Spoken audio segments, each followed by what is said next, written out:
This podcast is a member of the Place to Be Nation family. Visit us at placetobenation.com, the only place to be in your pop culture world.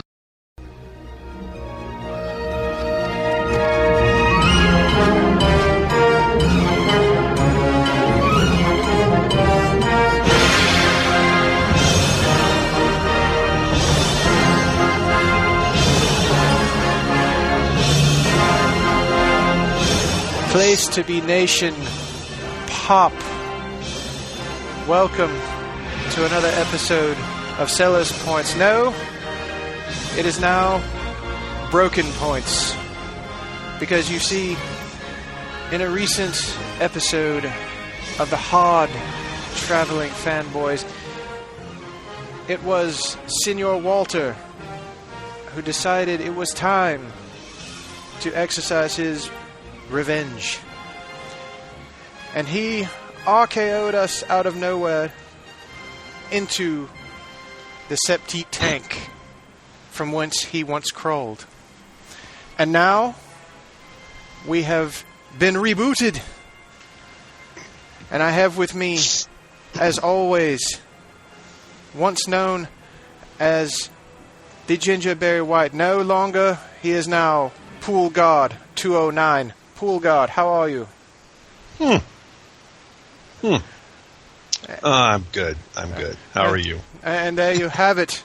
That's his reaction to everything that Senor Walter and Brother Clarence had to say. Any other reaction, Pool Guard 209? No, we're good. We're good. Yes, it's best not to crawl down into the septic tank with Senor Walter. But there are things that the listeners should know, the loyal listeners of Now Broken Points. We thank you for joining us once again for this magnificent episode. And what you should know is that we here have always supported the Hard Traveling Fanboys. 'Tis a tremendous show. It's one you should always listen to here on Place to Be Nation Pop. And we hope that this will not be taken the wrong way. But the truth must come out, and it must be told. Because there was a time when Brother Clarence, he came to me and said, we need to do something with the Hard Traveling Fanboys. We need a new idea, something to make it flow better. And I bestowed upon Brother Clarence a gift to which they have used to great success. They picked their 3 books that they love every week, and they picked their bottom one, to which Senor Walter, I do have to say, it is my favorite segment of the Hard Traveling Fanboys. I always love to listen to what they are reading and what they are watching. But I see that gift has been squandered and has not been appreciated. And thus, Pool Guard 209 and I find it necessary to create our own version, a better version, where we are more even-handed, because we feel it better to find a balance. And we pick the 2 best and the 2 worst. And it works. It works so much better. For you see, the Hard Traveling Fanboys have become obsolete. And now, they must be deleted. Deleted for all time. And there will come a day to be announced later. But today, you have not come here for that. No. No one cares about that anymore. It is done. And it will be finished later. Today you have come for the second part of our 5. That's right. Just 5. But we don't tell you what order they go in. We allow you to make up your own mind. And in this episode, we are going to pick the worst live-action comic book shows ever. The bottom 5. And it will be wonderful. For you. Not for us, because we sacrificed our eyes and ears to rewatch some of this that came straight from Senior Walter's septic tank. That is for sure where he flushed it. And they are the worst of the worst. And you shall be entertained. And if you are not by now, then you are in the wrong place. But I digress. And now we get to the regular portion of the show. That was fun, wasn't it, Kelley? Totally. Oh, we have a good time here. It's all in jest. We all like to have a good time at each other's expense. You guys know that if you've been listening to this show long enough. And yeah, today we are definitely going for as much craziness and weirdness as we can, because we got to make ourselves laugh. Like I just said, we are looking at the bottom 5. These are the worst live-action comic book shows ever. The last show, we gave you the top 5. We gave you the best, the cream of the crop. This time, it's all chitlins. With the exception of one show that I somewhat disagree with being on this list, but I was put in my place, and the debate is over. My opinion was deleted. I'm slipping back into character as Pool Guard 209 was victorious. You are only victorious for now, Pool Guard 209. Indeed. Your comeuppance will come one day. But here we are, once again, to tell you about all of the wonderful things in comics for the last 2 weeks. That's right, it's been 2 weeks, Place to Be Nation Pop listeners, and we are back. So, with all that craziness out of the way, let's get to the first thing that we like to do, and that's to tell you what our top 2 and our bottom 2 books are for the week. For the last 2 weeks, excuse me. And, Kelley, you've actually got some picks that are far more interesting than mine. So, why don't you tell the folks what your first top pick is? It is from Image Comics, and it is Skyborn #1 from Frank Cho. And I just saw it on the, saw it sitting there, when I was looking over the new books for the week, and I picked it up and flipped through it and figured, well, I'll give it a shot. It's a #1. It's a mini-series, so there's not a huge commitment to it. And read it, and it was really interesting. It's kind of it's the first issue, so there's not a whole lot to really tell people about, but it's got kind of a mystic edge to it. No pun intended, because they're looking for Excalibur, this group of people. I can't tell if they're so much an organization or just a small group of kind of covert operatives or whatever. But the characters in the book are, of course, their last name is Skyborn. There's Abraham, Thomas, and Grace, and they are children of this person that hasn't been shown yet, called Lazarus. Who each one of these children have got a specific kind of superpower, superhuman strength, impenetrable skin, immortality. And it just, like I said, it was a really interesting read, and I really enjoyed it. I mean, of course, the artwork is top notch. It's Frank Cho. But again, like I was kind of talking about last time, is sometimes you have to step out and try something new, and this is just an example to the folks out there that may want to find something different. Maybe they're tired of the same old from either DC or Marvel. Maybe they just want something different, and they're not getting it there. Image is usually a good place to look if you're just wanting something kind of off the wall, or not your current kind of reading material. So I would suggest if anyone out there is looking for a new book to pick up, to at least give Skyborn #1 a chance. That is one that I'm looking forward to reading myself. Unfortunately, my my local comic shop sold out of them very quickly, so I'm still waiting on my copy to come in. But definitely one that's on my list now. My first, well, I got a couple of questions about Skyborn actually, because the little bit of preview that I read of it, it kind of had like not necessarily a Wonder Woman feel to it, but the lead character kind of had that demeanor to her, and she was more like a Wonder Woman, but if she were an anti-hero.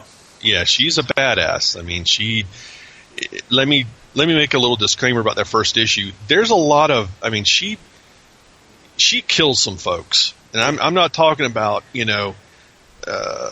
it's pretty graphic, Yeah, so the artwork looked like it was very bloody. Yeah, it's. She brings it, and she doesn't hold back. So, I mean, literally, punching in the face gone, that kind of stuff, or punching, when punching somebody, fist goes right through them.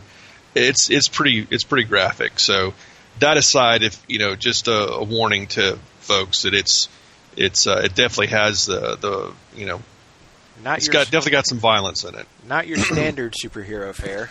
And it's got kind of the person that they're fighting against in the first issue is Merlin. So, and of course Excalibur is the sword they're trying to find, and so it's got kind of this whole modern day kind of King Arthur thing kicking around. So, well, that could be interesting because that's. I'm interested in stuff like that. By bringing the Arthurian legends into the modern day and bringing them into a modern context without exactly retelling them. And I've been a fan of Frank Cho's art. I've enjoyed his stuff for a long time. I never knew that he was much of a skilled writer. I always just thought of him as an artist. But like I said, when I read those preview pages of Skyborn, I was really impressed. So yeah, that's a book that should be on, I think, everybody's list to at least give it a try. Now, moving into my first pick for the last 2 weeks would be Superman number 6. This is the end of the first story arc, The Son of Superman. It's from Peter Tomasi and Patrick Gleason, with Gleason back on art. And oh wow, does he ever knock this one out of the park. Both guys, actually, they bring this story arc to a rip-roaring close. It is an explosive issue, and I mean that quite literally, because the fight between Eradicator and Superman is basically like they nuked part of the moon. And it's exactly the kind of action I wanted to see in a Superman book, and it has a triumphant return of Krypto, which is one of the most epic surprise he ain't dead moments I've ever seen in comics. It was definitely a good feel to see him back. It was like, and then that panel right after he comes back is just so perfect, with Superman saying, "Krypto, woof, sit," and Krypto just sits right on top of the body of the Eradicator. And it was like, nope, we're done here. And it's just a really feel good moment there in the end, because you have Superman doing all those things that you imagine him doing. Like, he's made himself known to the public. Everybody starts to get excited about, hey, a Superman is back.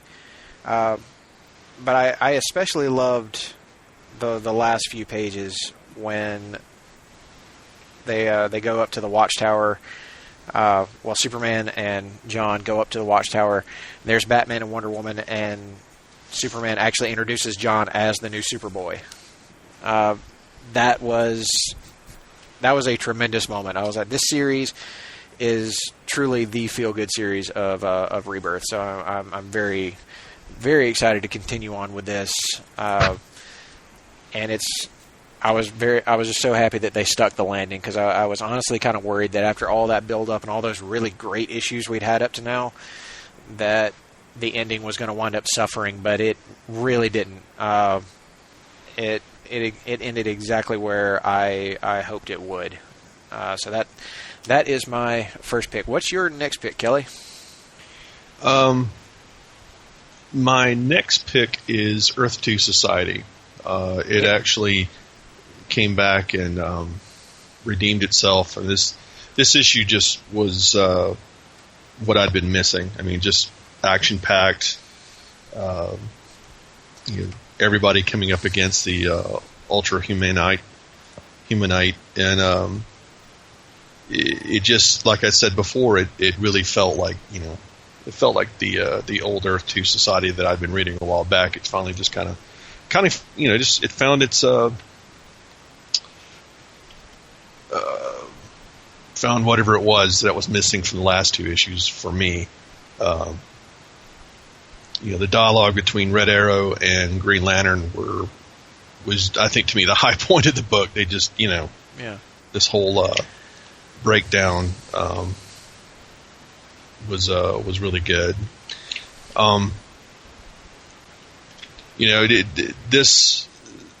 This series, which has been going on for quite some time, is one of the things that I really enjoy about the kind of Justice Society is one of those groups of characters that I remember reading a lot as a kid. So it was seeing that they're still relevant in this day and age is one of those things that just kind of it makes me happy to see that they're still, or at least these are different versions of them, but it's still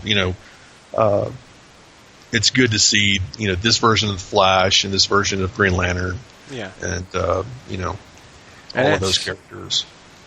And speaking of them, Earth 2 Society number 19, they're getting a brand new Earth 2. So the series is apparently not canceled. As part of Rebirth, it's continuing. Yeah, I was wondering what the way this issue ended. I was wondering what the outcome is going to be for the series. I mean, if they ended it, I would be okay. Well, it's had a good run. I'm not, hate to see it go, but I think that the book has got its place in their lineup, and I think that I'm glad to see that they're going to continue to keep it there. Yeah, and we'll be talking more about the solicitations for the big two and some other things coming up a little bit later. But that Reborn Earth 2 sounds like it'd be a good jumping on point. Would be Earth 2 Society number 19 that's scheduled to come out on December 14th. So, but my last pick for my top two is Detective Comics 940 by James Tynion IV and Eddie Barrows on art. What an issue! This is one that I don't know if this book can be topped this month for me. There's a lot of stuff still to come out, of course, but what a tremendous closeout of a story arc. And I mean, seriously, I felt like every single emotion that a book can draw out of me, I think this one did it at some point. Because I was late getting to it. I didn't read it on the day it came out. I avoided all the spoilers that were all over the internet, but I am going to spoil the issue now, so I hope you're prepared. We knew about well, I guess I won't spoil it, because I know there's some people that are listening to this that haven't read it yet, and I don't want to take this away from you, because it's such an emotional issue. The highs and the lows of it, I mean, it has those fist-pumping moments that are like, if you're a Tim Drake fan, or if you've wanted Tim Drake to have that really just huge hero moment, he totally gets it here. This will make you appreciate Tim Drake in a way that you probably didn't realize you ever had before. But one thing I loved about this book in particular was how it finally links Detective Comics to the larger Rebirth event in a way that I didn't expect. And I think that's what really got me with it, was that was something I felt like this book needed. It's been perfect as is. Like, it's kind of been playing in its own little sandbox, being this great Batman family title. exploring these, like all the interrelationships that Batman has with the other members of the Bat family in Gotham, and that's been, exactly what we've always needed from the Gotham side of DC. But seeing them go further and say this book is far more connected to the larger event than you ever realized, really just almost made me stand up and cheer. I was like, James Tynion has really come into his own. He is a team book type writer, and I really got a good sense of that from his Batman and Teenage Mutant Ninja Turtles crossover, which if you haven't read that, do it. My God, that is one of the best books I've ever read. One of the best comics I've ever read, anyway. And he has perfectly transitioned those sensibilities over to Detective Comics. I hope he's on this book for a really long time, because this is exactly what I want out of a Batman title right now. Yeah, I agree. I read it too, and definitely gave me some moments where I was like, wow, this is pretty, very intense. Especially I think, of course, towards the end of the issue, and then the very last panel is, again, people who don't, I hate it when I hear people go, oh, well, Batman's one of these characters who doesn't have, he doesn't have emotions, or he's all about. No, he does. He's just very reserved. But there are a few moments where you see just how human he is, and how much he, in that last panel is just another, it'll hit you. You know what hit me? That scene with the letter. Yeah.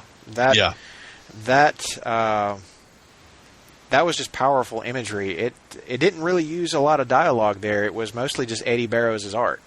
And I think that was the key to making a lot of this issue successful, was that Tynion clearly has evolved a lot as a writer, because there was a time whenever he was overly verbose.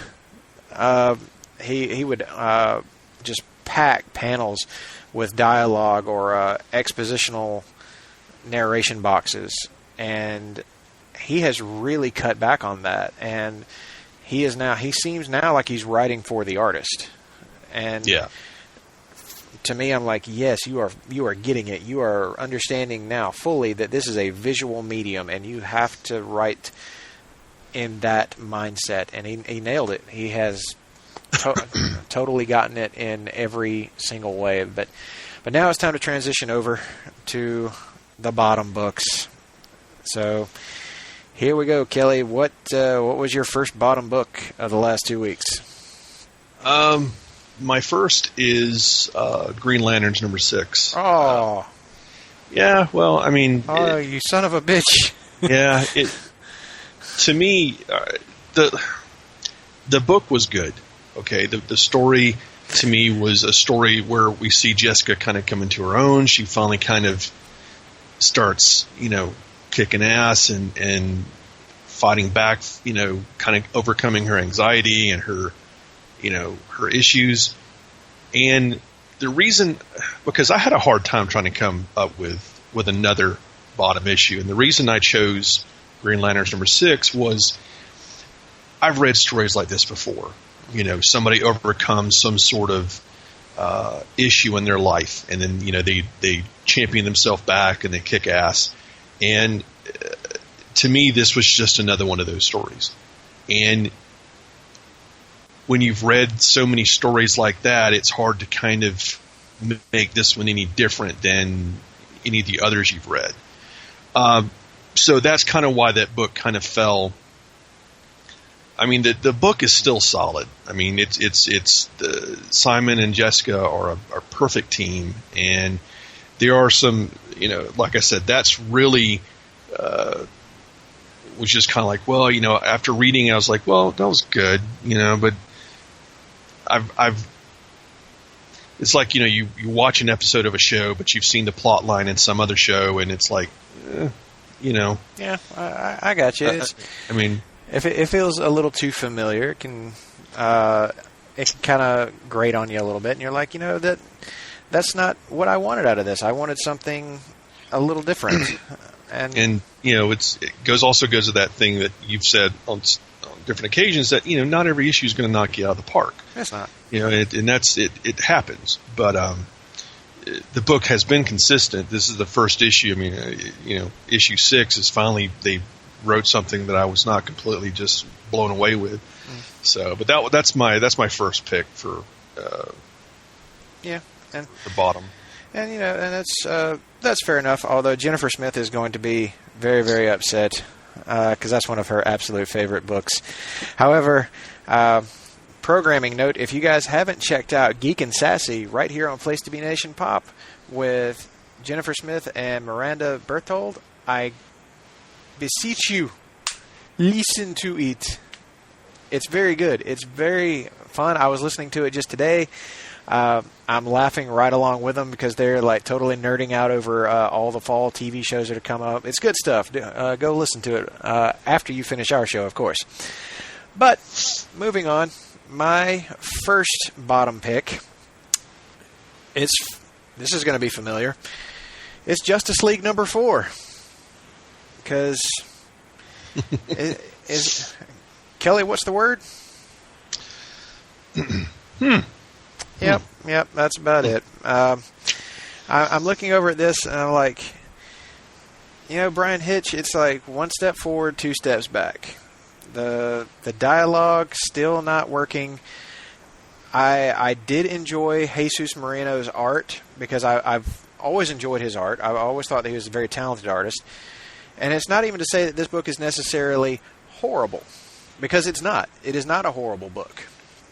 It's just, when it comes to the Justice League, I expect far more substance than what I'm getting here, and this all just feels very slam bang, very surface. This is some seriously shallow storytelling, and none of it is all that intriguing. It does not reach out and grab me. Hitch is not even... I mean, I'm not saying that a story like this couldn't be told in a compelling way, because I absolutely think it could. I just wonder what it is that's blocking Hitch's creativity. Because if you read JLA, if you guys have been reading that series, you know that he can tell a good Justice League story, because he's telling a damn fine one there. So I just don't get this. I don't understand why this book isn't getting better.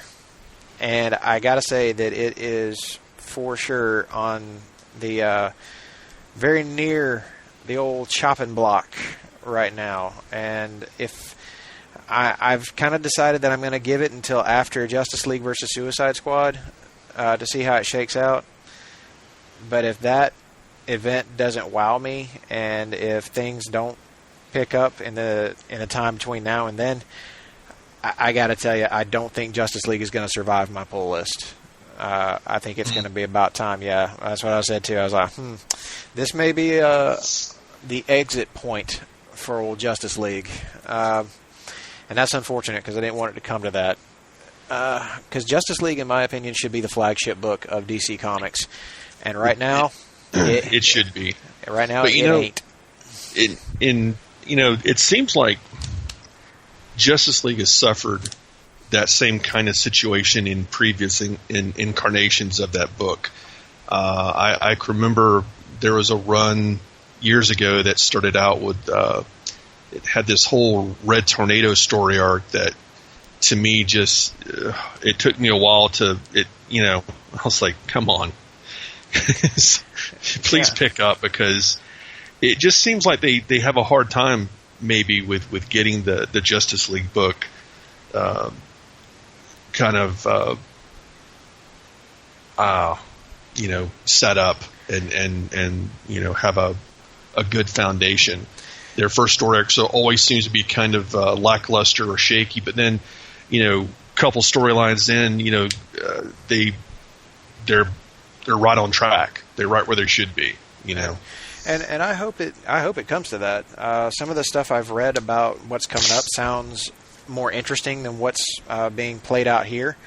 I guess I'm tired of the whole what seems like another alien invasion or another interdimensional being invasion. I'm like, okay, this is kind of played out for the League. It seems like that's the only threat they ever take on.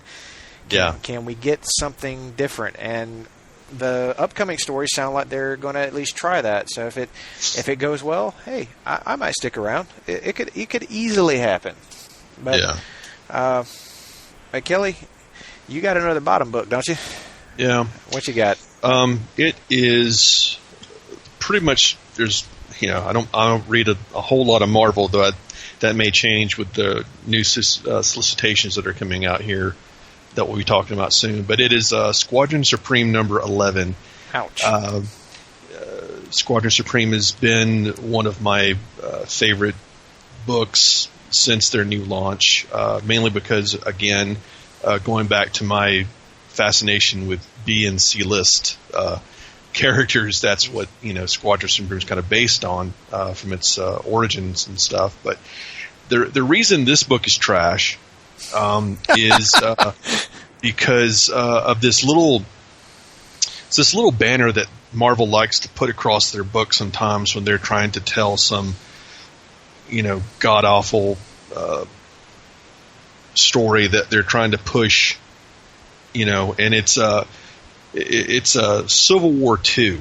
It's a tie-in, and to me, tie-in it's a horrible word, and they just took a huge dump on my book for this month, and maybe next month, because they want to push this Civil War II garbage that I'm not reading, that I don't care about. That to me, to those out there who may enjoy the story, hey, great. I'm happy that you're enjoying it. But for me, it just seems like the money grab. Let's do, the whole idea behind it. It's to me, I just can't stand it. It makes me irritable, and it makes me even more irritable when they push their agenda and their crappy story, and they put it in my book, and they make my book shitty. So you got to be careful here, Marvel, because there ain't no rage on this planet like ginger rage. Well, I mean, this goes back to it. Also, there's also a lot of rage because it comes from it comes from me when I owned my shop, and when as a shop owner, you look at these books, you look at these tie-ins, and any comic book shop owner out there that might be listening, he knows what I'm talking about. These tie-ins are shit, and that you're damned if you do, damned if you don't in ordering them, because as soon as you don't order one, somebody is going to look for it, and the ones that you do order, it's a roll of the dice whether or not anybody picks them up, and it just. Trying to, I even got to the point where I was trying to downsell them to say, look, don't, people would come in and say, do I need to buy all these tie-ins? So I was like, no, don't. They'd look at the checklist and they're like, I got to read all that. No, if you just want to read the main story in the main title, the 1 through 7, whatever it's called this time, that's really all you need to do. Because I didn't want them to be trying to buy stuff that I know that down the road they're going to look at and go, this was crap, and everybody that would read a tie-in that was in their book that they were reading, 9 times out of 10 they go, that issue was horrible. That issue made no sense to me. That's one of the downsides of checklists too, because they can make newer, more inexperienced readers feel like they have to buy all those things. Oh, yeah. And it's like, no, you don't have to buy all the tie-ins if you're just reading the main series, or at least, you would hope you didn't. But if Civil War II is anything like the original Civil War, if you're not reading the tie-ins, it's probably really hard to follow. Yeah, and they instinctively do that. They'll put information, or they'll put plot points or a little story. They'll drop those in these tie-in books. And, I had a customer years ago call me and goes, hey, I didn't know this happened in such and such, such and such. And I said, well, it didn't happen in the main book. I said it happened in Avengers Initiative number 6. That was a tie-in. And he's like, well, can you get me that? And I was like, yeah, I can get one off the shelf for you. And it's infuriating to some people. It's like he hears something that happened, but he didn't see it in the main book. He had to read subsequently another book that he doesn't read to get that little, plot point that they dropped. And it just...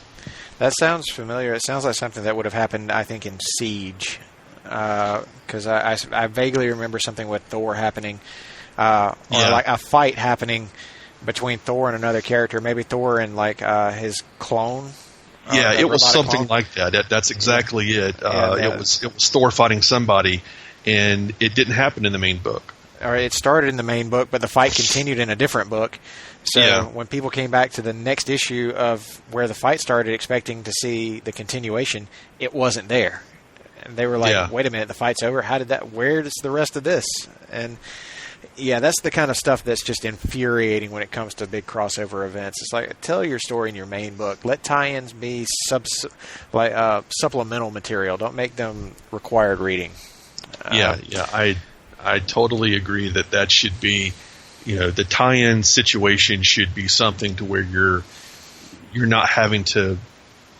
Don't put anything real pertinent in those. I mean, just, write it however you can and put whatever information you want, but don't make it something like, very important, because then that's just a dick move. It is. Because you're trying to sell a book. And and a lot of times you see these tie-ins into books that maybe aren't doing so well, and that they want to get some sales in those titles, maybe get people to read it, maybe get a chance to get some people to pick it up. And to me, that seems like a real, shitty way to do business. And I agree with that. But moving on to my last bottom pick of the week. This is kind of surprising because I'm going to preface this by saying this book is in no way bad. But the reason that it makes my bottom list is because it's trying way too hard to be overly smart, and it comes off more as convoluted. And that is Deathstroke #2. It's from Christopher Priest and Larry Hama. Very, very well written book. The dialogue is tremendous. The idea of the story here is actually, like I said before, incredibly intelligent with some gorgeous artwork. The problem is that this book jumps around so much in time that it's not really using its flashbacks effectively. It's really hard to follow, honestly. And that's the biggest problem that I have with it, is that your story shouldn't require you to go back and flip from page to page to try and understand every little thing that's happening within the book. It does not flow well. This might actually be one of the worst flowing books I've read yet. And I hated that too, because I actually really liked the Rebirth special, and I definitely enjoyed issue 1, and it had some of those same problems. But with issue 2, it felt like it got worse. And it felt like they were trying to pack in so much information that the story was suffering as a result of it. Man. Otherwise, it is actually still a more than solid book, but I think this is going to be one that I'm probably going to exit. I don't see Deathstroke making it for me.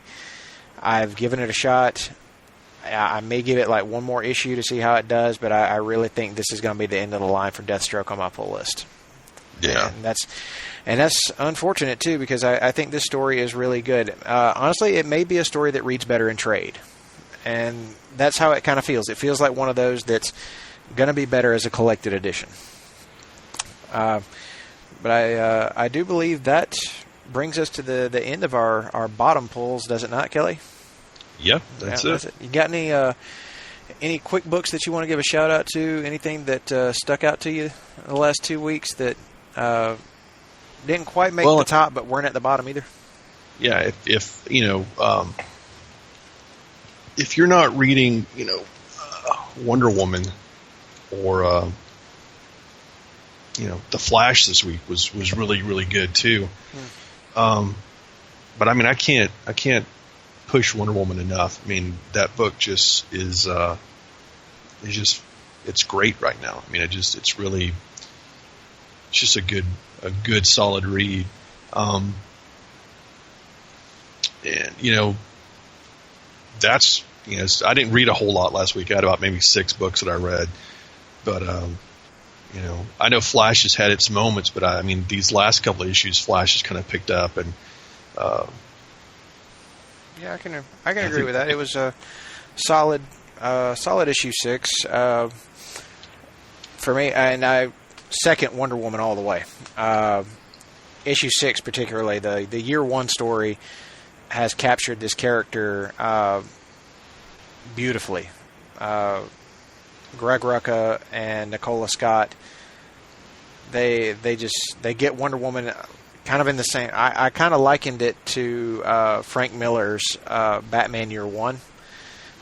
Not in tone or in like feel or anything, but just in how the creative team understands the essence and what makes that character beloved. And they have put it to page in such a perfect and beautiful way that you never want it to end. And I hope it doesn't. I hope that creative team goes for a long, long time. One last book to shout out before we move on to some outside news very quickly is Hal Jordan and the Green Lantern Corps #4. What a book. Ethan Van Sciver is on his game, and if you ever wondered what Guy Gardner wears under his uniform, well, Sinestro knows a whole lot more than he ever wanted to. Yeah, that would be another book I would definitely suggest folks to pick up. Yeah. He got a peek at little guy. Or it might be big guy for all we know. Van Sciver was had some well-placed giant purple head over it. I think I just discovered his other joke. Oh, well done, Ethan Van Sciver. Well done. That makes me laugh. That makes me happy that he worked that one in. How subtle. And, of course, Robert Venditti is another one of those stories, like Ben Percy over on Green Arrow, that I was not impressed with his initial take on his on Green Lantern. Like, I wasn't impressed with Ben Percy on Green Arrow. But then Rebirth hit, and it's like a 180 has happened, and these guys are writing those characters as I always hoped they would. So, big turnaround on those books. Definitely need to be reading all of that. But, folks, that brings us to the end of the top 2, bottom 2 for this episode. We're going to move on real quick, and we're going to go through some of this outside news stuff, because we'll get to some comics news first. And, Kelley, I want to get to some news that I think you and I are both going to be pretty excited about right now. There's going to be another volume of Star Trek and Green Lantern. Yeah. From Mike definitely. Johnson. Yep. Oh, I'm pumped.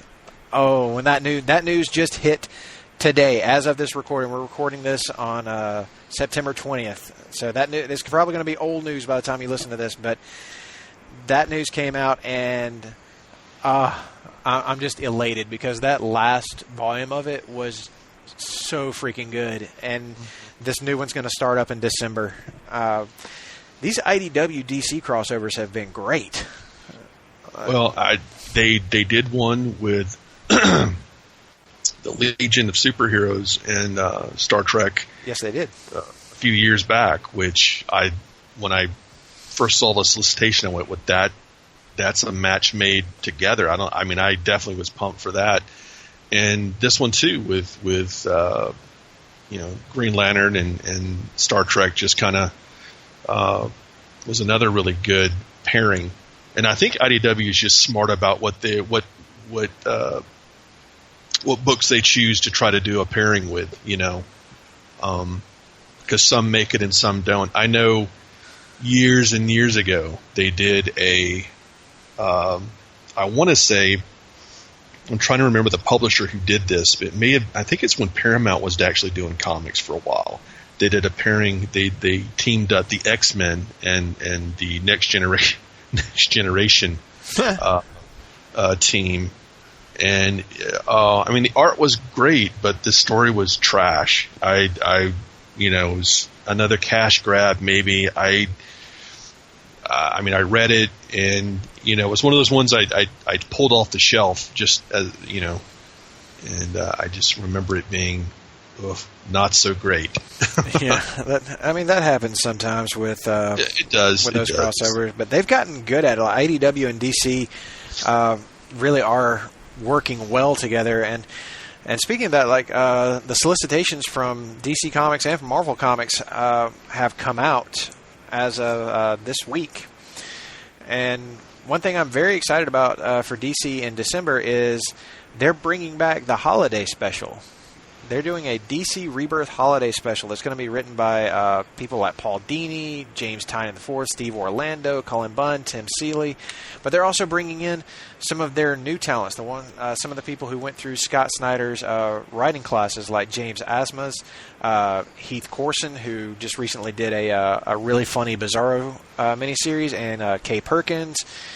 But what's drawing me to this book is that it's going to have a Harley Quinn Christmas story written by Paul Dini.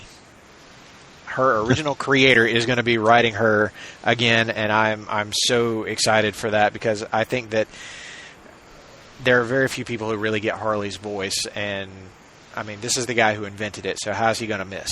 Yeah. And it's also the return of a fan favorite, Detective Chimp. I mean, it's right there in the name. It's exactly what it sounds like, folks. If you've never read a Detective Chimp story, this is going to be your moment to try this out. There's no way it's not going to be funny. Was it the last time that we saw Detective Chimp was that it was during or after the Infinite Crisis situation, and they had a team of mystic superheroes in one book. I can't remember the name of it, but he was a member of that too, I thought. I do remember that. He was definitely part of the more mystic side of things. He's always been linked more to the supernatural side of DC Comics. And as serious as his character can come off, I mean, he's also just naturally hilarious. I mean, the humor writes itself. He's a chimp. He's a chimp who basically dresses like Sherlock Holmes. So there's no way that's not going to be coming home with me. And of course, in December is when Justice League versus Suicide Squad hits. We'll get the first two issues of that. The Suicide Squad and the Justice League are tying into each other. Given some stuff that just happened in Suicide Squad, I think that's going to be a pretty big twist. And maybe the Suicide Squad actually does stand a chance against the League after all, if a certain long-missing Kryptonian villain is actually joining their ranks. Yeah. And, of course, we've got some really interesting story arcs from a lot of other books, including like Superman Action Comics. Cyborg is going to be introducing She-Borg, which that could be an interesting twist for that book. I'm intrigued. And I'm also kind of excited to see Keith Giffen and Scott Collins retelling the magical Foundation origin of Blue Beetle in Blue Beetle number 4. That could be really good. And that's and for Green Lantern fans, hey, Kyle Rayner is coming back in Hal Jordan the Green Lantern Corps number 10, so that's going to be a big happening. I think there are a lot of people who are going to be pretty pumped for that, and I know that I personally am very excited about Nightwing heading over to Bloodhaven for probably the first time in this continuity. I don't think that he's necessarily been there before. And for Marcus Toe to be coming on for art. I'm really excited about that, because I've really enjoyed that guy's art for several years, and that he's going to be drawing Nightwing is just going to be a whole hell of a lot of fun. And I know, Kelley, you got to be excited about Earth 2 continuing.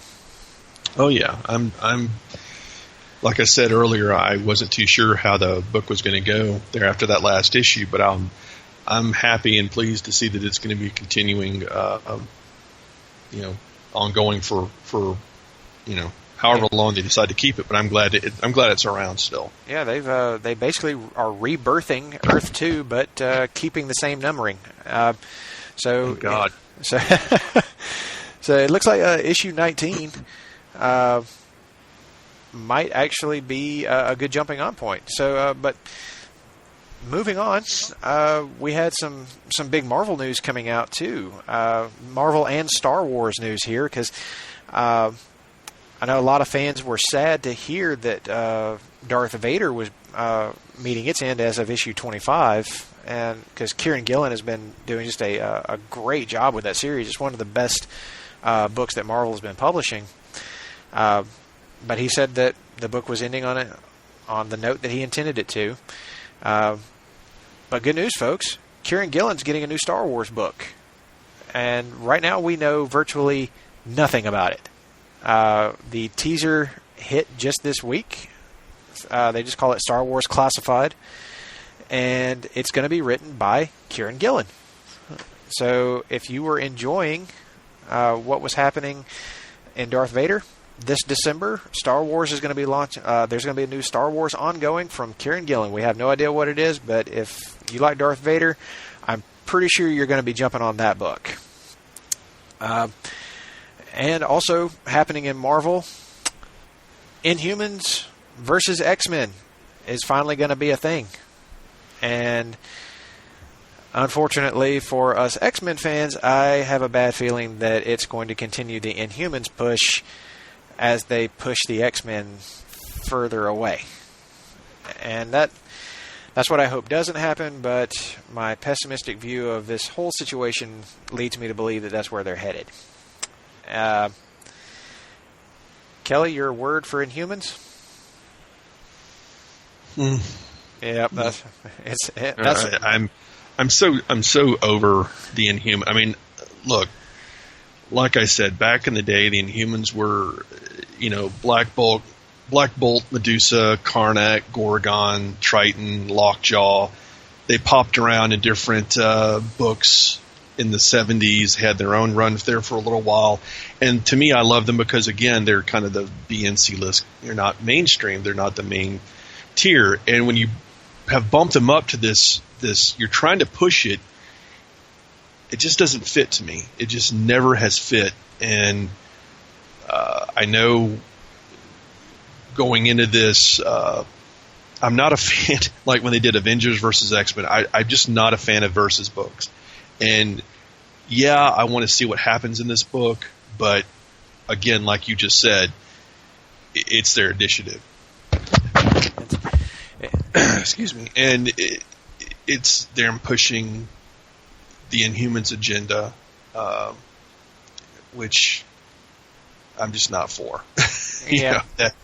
Their series I read when it came out. It was boring. It didn't, just didn't flow well. And,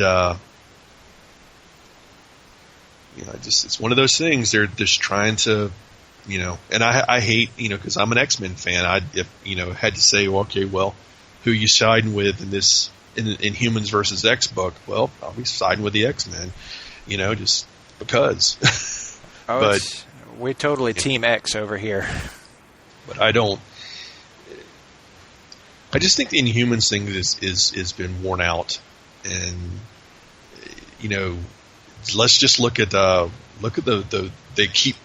movie that they keep talking about and the planned Marvel universe movie universe. They've pushed that thing back, and I don't think we'll ever see it. I mean, I just don't think it's happening. It is starting to look more and more unlikely. And I mean, I think we'll see a Gambit film before we see it. Oh, let's hope not. Let's hope that Magic all Mike 3. I don't have any problem with who they cast. Like Channing Tatum, actually I don't. He probably would have been a good Gambit. I just don't have a lot of faith that character could carry his own movie. No, he couldn't.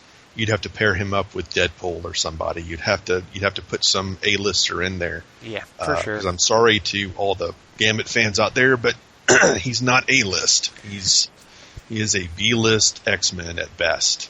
And I don't care. I don't care if you do pair him up with Deadpool or put him in a versus book with Deadpool. Who cares? But something that people should care about coming up in Marvel, though, is there's a new Nova series launching in December. And it looks like they've done this, even though we all know what this is.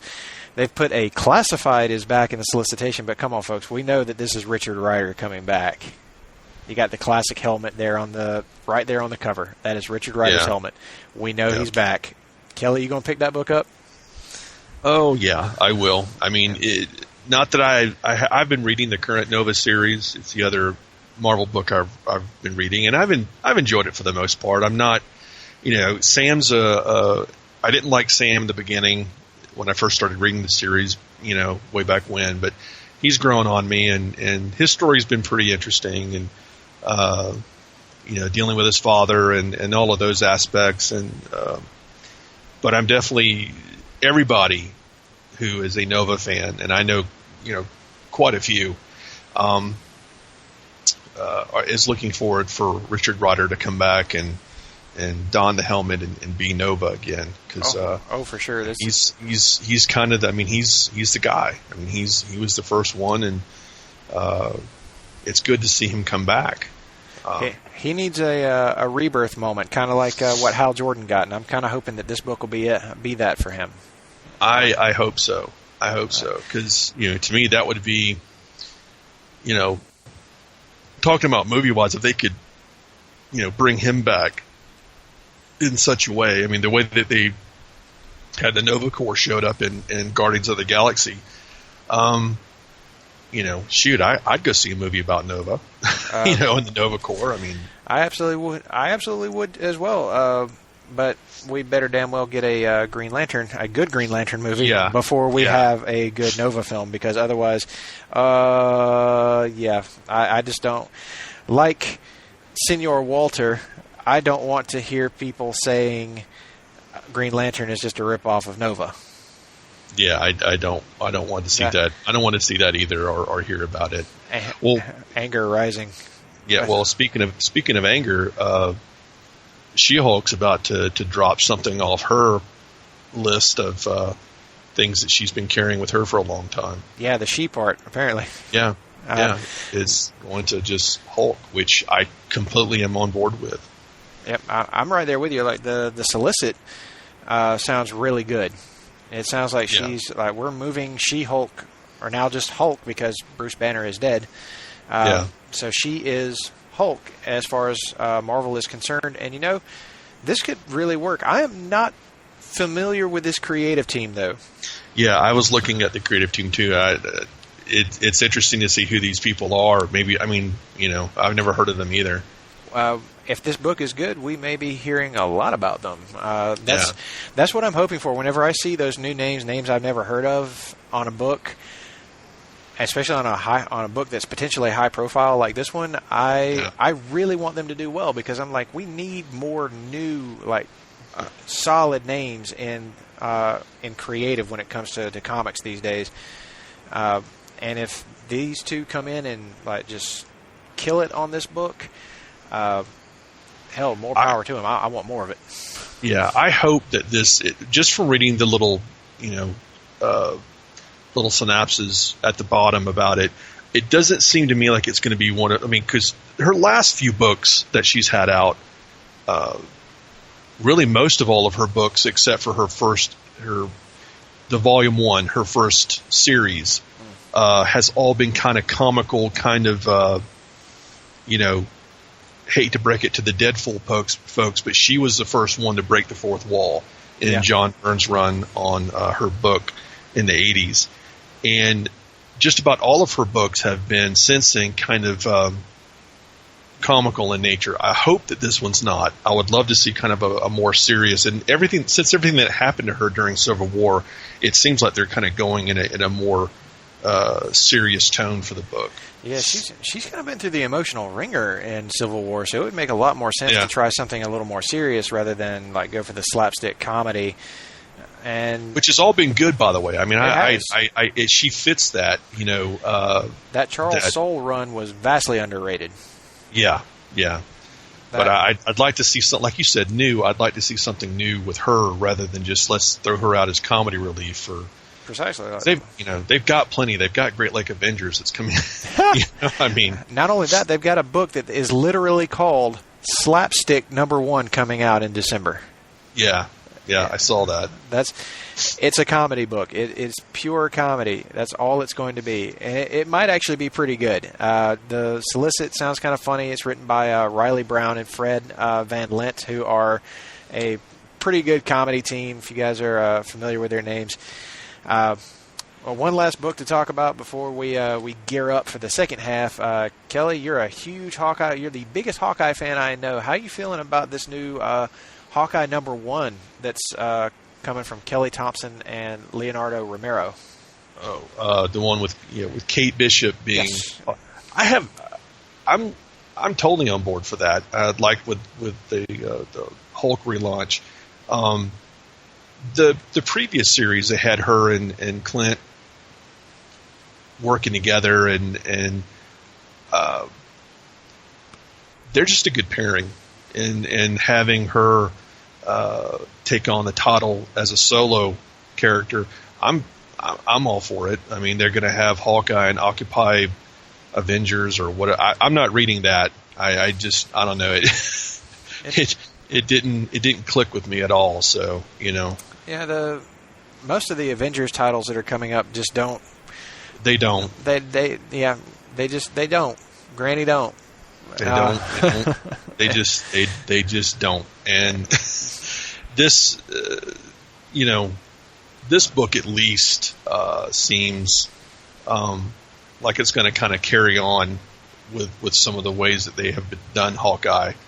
Because when they did his book a few years back, and they made him more of kind of a street level, kind of urban kind of character, not really wearing the costume so much, and just kind of, it was a really nice kind of not so much a reimagining of the character, but just putting him in a different kind of situation, and not, be with the Avengers and all of the bang and flash that their books always seem to kind of bring. This was more of a street level kind of urban setting that was. I definitely enjoyed it. I liked it. Sure. I think that's going to be another good series. And another couple of things that I'm looking forward to out of Marvel in December, of course, is Mighty Thor continues on with the War of the Realms story. I hope that's going to be pretty good. Steve Epting is going to be joining art for that arc, so that should be pretty good. And, of course, Unworthy Thor miniseries hits its second issue, and Old Man Logan, which is quite possibly the best superhero book on the shelf, continues. I'm very happy that book is seemingly not being canceled anytime soon, because it is one of the most enjoyable things that Marvel's publishing right now. So if you're not reading it, you need to. It's been a tremendous book. Question? I was just going to say, isn't he going to be in the Inhumans versus X-Men? Highly likely, yes. I don't see how you could leave him out, even though his solo title seems to be just doing its own thing. Mm-hmm. Like, it is totally off in its own sandbox, and I think that's why it works so well, is because it's not required to really tie into what's happening in the larger Marvel universe. This is his story that just happens to take place in that world. So, with that, the only other thing to mention is that, Kelley, all the TV shows are about to come roaring back. Yeah, we're definitely going to have material to talk about over the next few months now that, like you said, the shows are about to pick back up. So they definitely are, and we're gonna have plenty to say on those shows coming up in the very near future. For a preview of fall TV, though, guys, again, go check out Geek and Sassy. They talked about that in their most recent podcast. There may or may not be some loud gushing over Stephen Amell and Grant Gustin and a whole host of other people. But yeah, they talk about the wonderfulness that is fall TV, and we're very happy to have it back. But in the second half coming up, we are not going to be talking about the gloriousness of live-action comic book TV. We are going to be talking about the worst. And we have mentally prepared ourselves for this, and we do this for you. We subject ourselves to these things all for the fans because, well, we care about you, and that's what we do. So come on back with us, and just a quick bit. We'll see you in a minute. Promotional consideration paid for by the following. Voice of Ring of Honor's Kevin Kelley here. I want to make sure you're subscribed to all of our great feeds here at Place to Be Nation. Just head to iTunes today and search and subscribe to the Place to Be podcast feed, the PWO PTBN feed, PTBN Pop, and of course the Kevin Kelley Show feed, which includes the full archives of my podcast. Some really great stuff. Subscribe, listen, and then rate us and leave feedback today. Thanks for being a fan of professional wrestling. More importantly, thanks for being a fan and supporter of the Place to Be Nation. Place to Be Nation's JT Rosero here. In addition to the archives of the Kevin Kelley Show, we have a ton of great podcasts available to you on iTunes, Stitcher, Google Play, and PlaceToBeNation.com. And we now offer them to you on two great feeds. On the Place to Be podcast feed, you can check out Scott Friscolo and me on the Mothership, the Place to Be podcast, with our famous Vintage Vault pay-per-view reviews. PTBN also covers current day wrestling with clotheslines and headlines, main event, Mission Indy Possible, in our monthly pay-per-view reaction shows with immediate feedback on WWE, NXT, and Ring of Honor Super shows. Relive wrestling's past with our monthly pay-per-view rewind series led by Ben Morse and the Dangerous Alliance Wrestling podcast as we dive into various subjects in the form of exercises and games. All of this in addition to Scott Keith's Podcast of Doom, which includes discussions on questions from listeners as well as current day and old school wrestling. We also have sports covered too with the Sports Lounge, the TJ McClune Show, and NBA Team Podcast. On our brand new PTB Pop podcast feed, we offer great shows such as the Glenn Butler Podcast Hour Spectacular, Rank and File, Lucha Undead, as well as a veritable podcast heaven for comics fans with the hard-traveling fanboys, Sellers Points, Todd Weber's Conversation, and Imaginary Stories. Subscribe to both feeds on iTunes and be sure to rate and leave feedback as well. All of these shows are available on PlayStation.com, where we cover pro wrestling, sports, movies, comics, plus tournaments and more. Be sure to check out on the right-hand side of the site for details on how to support the site when you shop at Amazon and download our free Place to Be Vintage Vault Refresh ebooks. We also want to thank our friends at Bonehead's Wing Bar in West Warwick, Rhode Island, and Fall River, Massachusetts, and Scott Keith's Blog of Doom. Be sure to follow us on Facebook, Twitter, Instagram, and Tumblr as well. PlaceToBeNation.com, the only place to be in your pop culture world.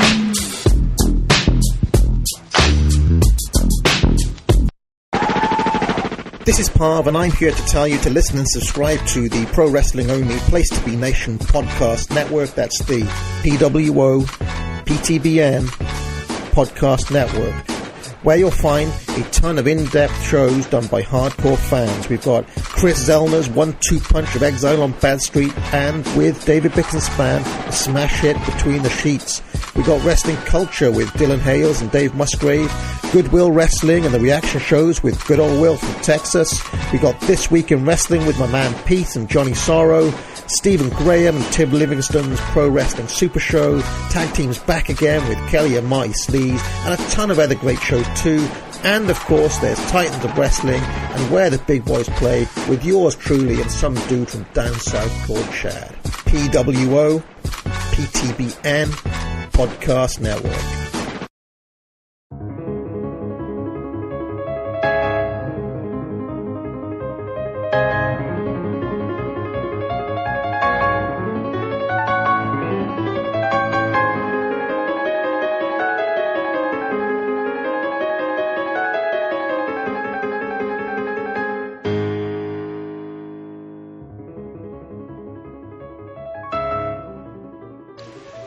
Place to Be Nation Pop listeners, welcome back to the second half of this edition of now Broken Points here on the Place to Be Nation Pop Network. And in the second half, as we promised you in the first, we've had to emotionally, mentally prepare ourselves for this, because from the depths of Senor Walter's septic tank comes the bottom 5 live action comic book shows of all time. And while we are not telling you exactly what order they're in, we allow you to make up your own mind. We are going to tell you the criteria for judging these and how they came about. And the rules are simple. 1, they must be based on a pre-existing comic book and or character. 2, it must have had at least one season that aired and or TV movies subbed in as episodes. And 3, they must subjectively suck, according to myself and Pool Guard 209. And, of course, as always, we will provide you with a list of all the nominees in the description of this episode. And you can tell us if we missed anything or if we should have added one of these other shows. Maybe one of these other shows is worse to you. And we would love to hear from you on that. And you can find me on Twitter at Russell_Sellers or at Russell S at placetobenation.com if you care to use email. But with that, we're going to get right into it. Because what better way to start than with a big pile of bird shit that is known as Birds of Prey from 2002. It was aired on what was then the WB, which became the CW. And to say that this show is a train wreck from the word go is an understatement. Not only is the acting terrible, much like my own, and much can be made of how awful the writing is,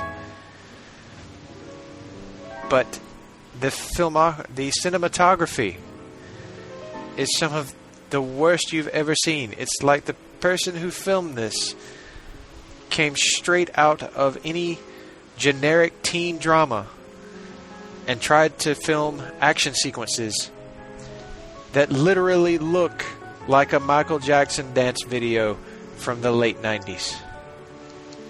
It is truly terrible.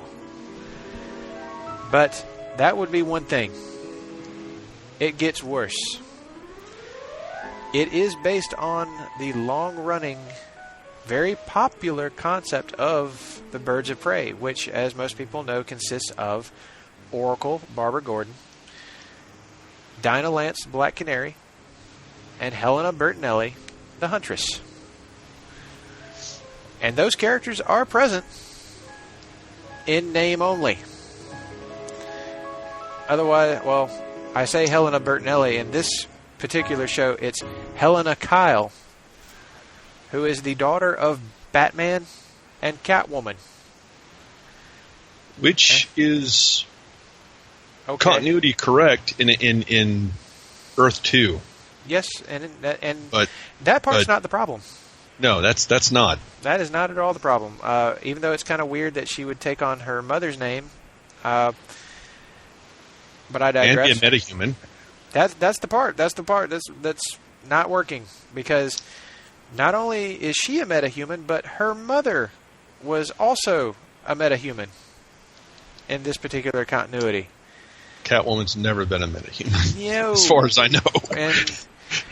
And she's supposed to have all these powers. She's supposed to be like this, like straight badass, amazing anti-hero with literal cat powers, and she's killed in the opening sequence by a simple stabbing in the middle of a crowded street. And it's like, supposedly by Joker or someone hired to be Joker. And I got to tell you, the red herrings in this show just got worse and worse and worse.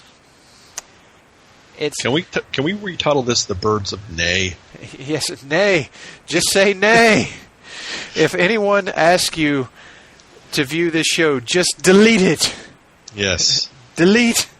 It should never be viewed by humans. The acting, as you said when we were off air just a moment ago, is very spot on. It was very wooden. It's a lot of it's almost like they were just reading off the script. It's not even good enough to be called wooden. This is particle board. This is bordering on cardboard. Balsa wood. There you go. It is cringeworthy bad. I wouldn't even suggest watching this on one of your I'm getting drunk or stoned with my buddies and we want something fun to laugh at. This is not even good enough for that. It is so freaking terrible. And the thing is, it actually does have a couple of name actors in it. It has Shamar Moore, who played Detective Jesse Reese, as a character who does not actually exist in comics. He was created for the show, but boy, he looks literally in every scene he's in. He looks like he knows exactly how terrible this show is. He knows. He knows. He totally knows. Like, he read it on his face. He's like, I am totally here for the paycheck. I gotta get work. And there it is.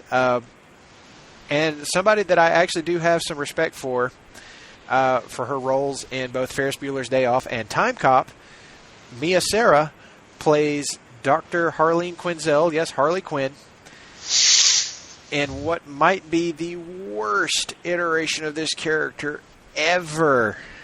She is so bad.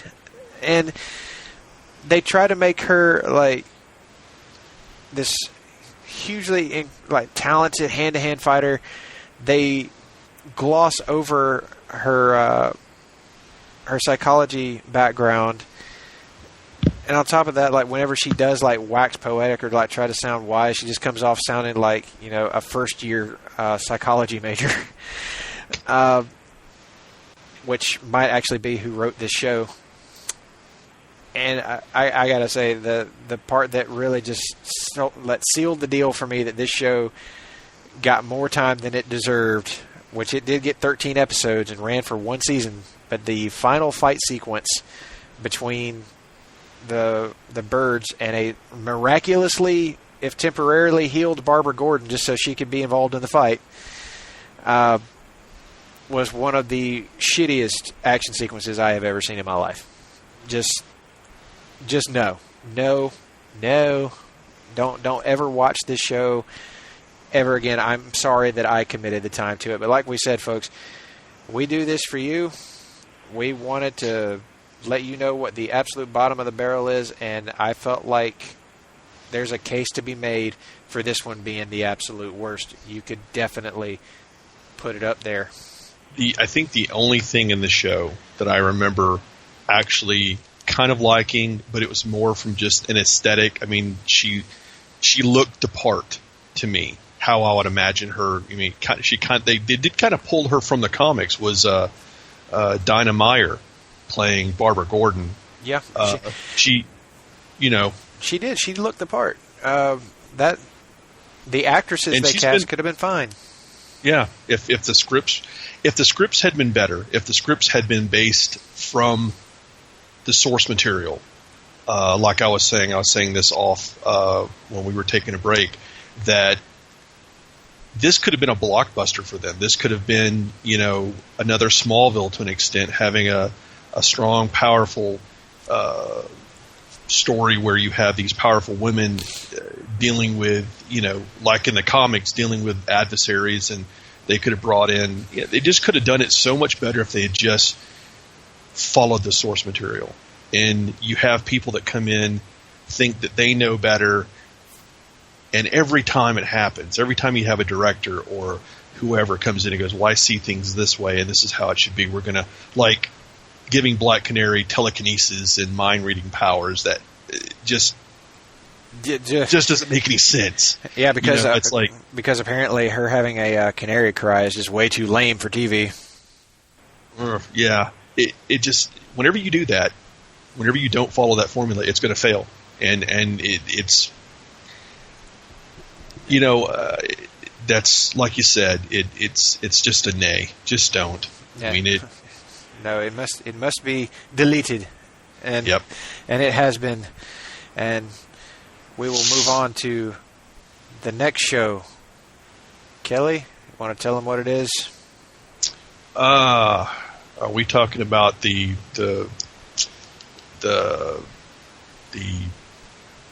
agents? Yeah, the one that just came. It came back today.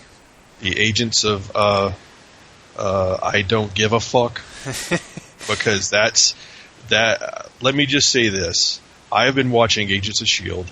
since the very beginning, and I probably have an embolism somewhere because of it. I'm the first season of the show was so dry, was so just. And this was the one that, I mean, when we were doing this list and we were coming down to this show, I said, this is going to be on the list. I've never been very demanding on this show because it's Russell's show and I'm just kind of the co-host. But I was like, this show's got to be on there. I need this show to be on there. and Russell was. Russell saw. I was at first hesitant, but I saw the wisdom in it. And it made sense to me. The first season, as I was saying, just to go over it real briefly, was a lot of character development that really was done poorly, in my opinion. I mean, the characters in the show were great. Ward is one of the breakout characters of that show. And I love Coulson. I've always loved Coulson since his inception, since we first saw him in the first Avengers film or the first Iron Man film, and then subsequently in all the other Marvel franchise movies. He's been a really good, solid character. The show did pick up when it merged with the Captain America film and the Hydra infiltration. In season 1, when it crossed over with Winter Soldier, Winter Soldier. It picked up, did really well there, and season 2 was great. Yeah, season 2 was. I was like, finally, this show it's found its footing. Okay, it was, and sometimes you have those growing pain moments. And that first season, sometimes is not. I'm not saying that a complete first season of Agents of S.H.I.E.L.D. is complete garbage. There was some really good character development, but for the most part, it was just kind of. It just wasn't done well. It left you with just this kind of. I wish something would happen. I mean, it didn't have a reason to exist. In its first season, it felt like it was just something that they wanted to put on TV to say, "Hey, look, Marvel on TV," and we can't get any of our A-list heroes on here, and doing any like superhero stuff would cost way too much, and we're already. I mean, they did get Samuel Jackson for 2 episodes. 2 episodes in season 1. One. That was it. I mean, that was probably because. They knew that they needed to have a handoff. They needed somebody from the movies to kind of hand the baton to say, to show that there's a reason to have this show. And they did have, and again, going back to season 1, I think maybe once in season 2 they had Jamie Alexander playing Lady Sif, making an appearance, which was, all of that was fine, but what really got this show on the list was season 3, because it was pure garbage from the beginning all the way to the end, and it just got worse and worse and worse. They pretty much buried every good character they had on the show, either through terrible writing and turning them into, like, in Coulson's case, an unlikable, insufferable bastard, an insufferable douchebag. That I was so hoping Agent May was just going to finally just have it up to here with his shit and just snap his neck and take over. Send him back to Tahiti and leave him there this time. I don't care if it's beautiful this time of year. Right. And I was absolutely excited about Bobby and Hunter getting their own show, Marvel's Most Wanted, because they were the highlights of the season. They were the one thing keeping the show from being unwatchable. And their unceremonious exit, even after they changed their minds about giving them their own show, I had to force myself to continue watching the rest of the season in a blind hope that it was going to get better, and it did not. I the same way. I kept hoping that maybe they would bring them back somehow, but they had written them out in such a way that I was like, it was false hope. And I think that had Marvel's Most Wanted if they had gotten the green light, I would have bet that show would have had better ratings than Agents of S.H.I.E.L.D. I'm just guessing. If I had to put some money down on it, I'd say, yeah, I'd put money on that it would have better ratings overall. You take the two most likable characters from that show and give them their own show, fine, yes, I'll watch that. Yeah. But, and I gotta say, this new season coming up with this, with Ghost Rider, I don't care that they're putting it on an hour later and making it supposedly an edgier show. That's not the problem. The problem is characters that are no longer likable, who don't feel interesting, and this show has quite literally hit a wall and splattered all over it. Yeah, apparently they've got a new director. Obviously, somehow Coulson steps down or gets kicked down, and he's been assigned. Looks like he's siding up with Mac, which, you know, it might be good for him to be back in the field and be an agent again and not a director. I mean, I'm hoping that maybe the writing will kind of reflect that, but you know, there's so many other things, like you said, have already happened that I don't know how you come back from this. Yeah, I don't either. And I kind of like Skye. I always kind of thought she was cool, but then season 3 and buried her character. Buried her character, along with what they did with, you know, Ward. They took Ward as this really, I mean, that whole flip that he did was not, I mean, nobody saw it coming, was totally, you know, just one of those moments where you're like, holy shit. And then they turned him into this Inhuman / Ward / just stupid concept of a villain, you know, just it was, and not to mention all the like undoing of all this like amazing character development they did with Fitz and Simmons.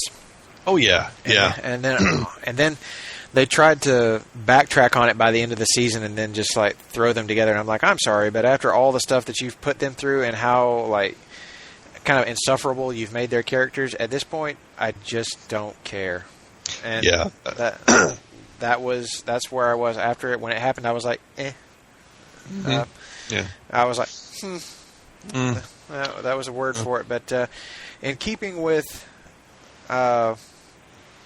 Kelley's demands of shows that be on this list, we come to his next absolute pick, and this is where we had some argument, but ultimately he won out. For now, tell them your other show. I guess we were talking about Batman. No.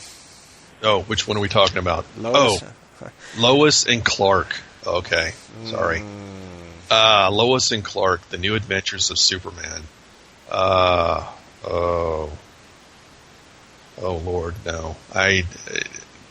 Can we just say it was crap and move on? No. I mean, I don't. We must tell the people why. This show.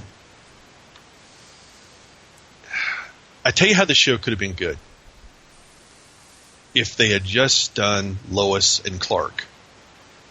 And just dropped The New Adventures of Superman. If this had just been a show about Lois and Clark as news reporters, and I know that may have not even been that probably wouldn't have run. It probably wouldn't have made it. But that was the only part of the show that was at all good to me. The Superman side of it, and I have nothing against Dean Cain. I think, you know. When people say things like, "Oh, you don't like Dean Cain," no, Dean Cain I thought was a good actor, and I thought he fit the role well. But God, it was just so hokey when he was Superman. It just was so just flashbacks of just, you know, all the reasons people hate Superman. Yeah, rolled into a single show, and yeah, They did not do the character well, but I sense that it also has to do with your hatred of Superman and your love of Mon-El. Oh, that. Jeez. Well, you know, we're going to get some Mon-El love here in Supergirl, so yes. I'm finally going to get to see one of my favorite characters on the small screen. So, you know, and you know. Yeah, if Superman and Mon-El did have a little scuffle, of course Superman would trounce him. I mean, he'd have, what's he going to do? Take a lead pencil out and stab him. There you go. Or a new wrinkle, a twist in the story. Shoot him with Ra's al Ghul put a bullet in Mon-El way back when, had him chained up in a red light chamber and walked in with a antique musket or a flintlock pistol, put it in his chest and just went bang. Yeah, I mean, Mon-El's got a shitty weakness, and so does the whole Daxamite race. I get that there is basically in the beginning, Mon-El was nothing more like a flip of Superman just reversing the colors on his costume. But I think if certain people would look back into the history of comics and see that, when Mon-El was being created and so forth with all the other characters, it was a world building kind of situation. They saw how popular Supergirl was, how popular, of course, Superman was, but there's no more Kryptonians. I mean, they're the last two. So they come up with another race, an offshoot, a lost colony or a lost tribe, however you want to describe it, called the Daxamites, that have the same abilities under a yellow sun. But when they're sitting around kicking around, well, we got to give these folks a weakness. We can't use kryptonite because Superman's got it. Somebody's looking at his pencil and goes, "Hey, how about lead?" Yeah, go with lead. We'll do it. Print it. And because this is in the 60s, and people in the 60s had a weird warped way of thinking of concepts. But the whole versus thing, going back to that, yeah, I agree. Superman would trounce Mon-El, but I still have to say that even with that being, laid to rest, I still think Mon-El is a good character and well worth his place in the DC universe. And there will still be a debate coming one day when Pool Guard 209 faces down Brother Clarence. It's going to happen. And we will sell tickets to this pay-per-view event that will be exclusively on the Place to Be Nation Pop Network for $1. One whole dollar. And you will buy that for $1. But moving back to Lois and Clark. Lois and Clark, wow. What was it just the Superman stuff that made you mad? It was just really, it was the Superman stuff. For one thing, the costume looked like his mother made it. Like his mother had really made it. She literally did. It just didn't make it to the small. It didn't make it for the small screen. It just didn't. It looked. I don't know. It's not complete. I mean, it's not horrible, but it just. On the plus side, you could almost totally buy that he could wear that under his clothes. Yeah. I mean, because that's true. As Martha Kent says in the first episode, they're definitely not going to be looking at your face. Yeah. Dean Cain fought the Battle of the Bulge and might have actually won. That was something. I think the costume and I think the whole concept of him being, because the whole Superman part of the show, was wrapped up into little bits through the whole episode. So it just in the early going, it honestly wasn't so bad. And they had a strong cast with Terry Hatcher as Lois, with Dean Cain as Clark. And my favorite of all time, Perry White, Lane Smith.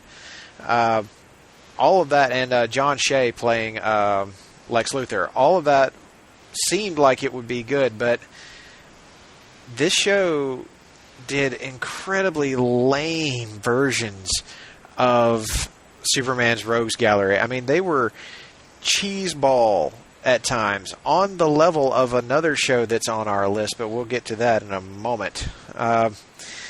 It made the show almost unwatchable in its last season. It only went for, like, I think 3 seasons was how long this show lasted. 4 seasons, excuse me. And in that time, it gradually went off the rails. And the marriage episode, for one, is one that I know that some people have a sentimental attachment to, but it's so incredibly dumb.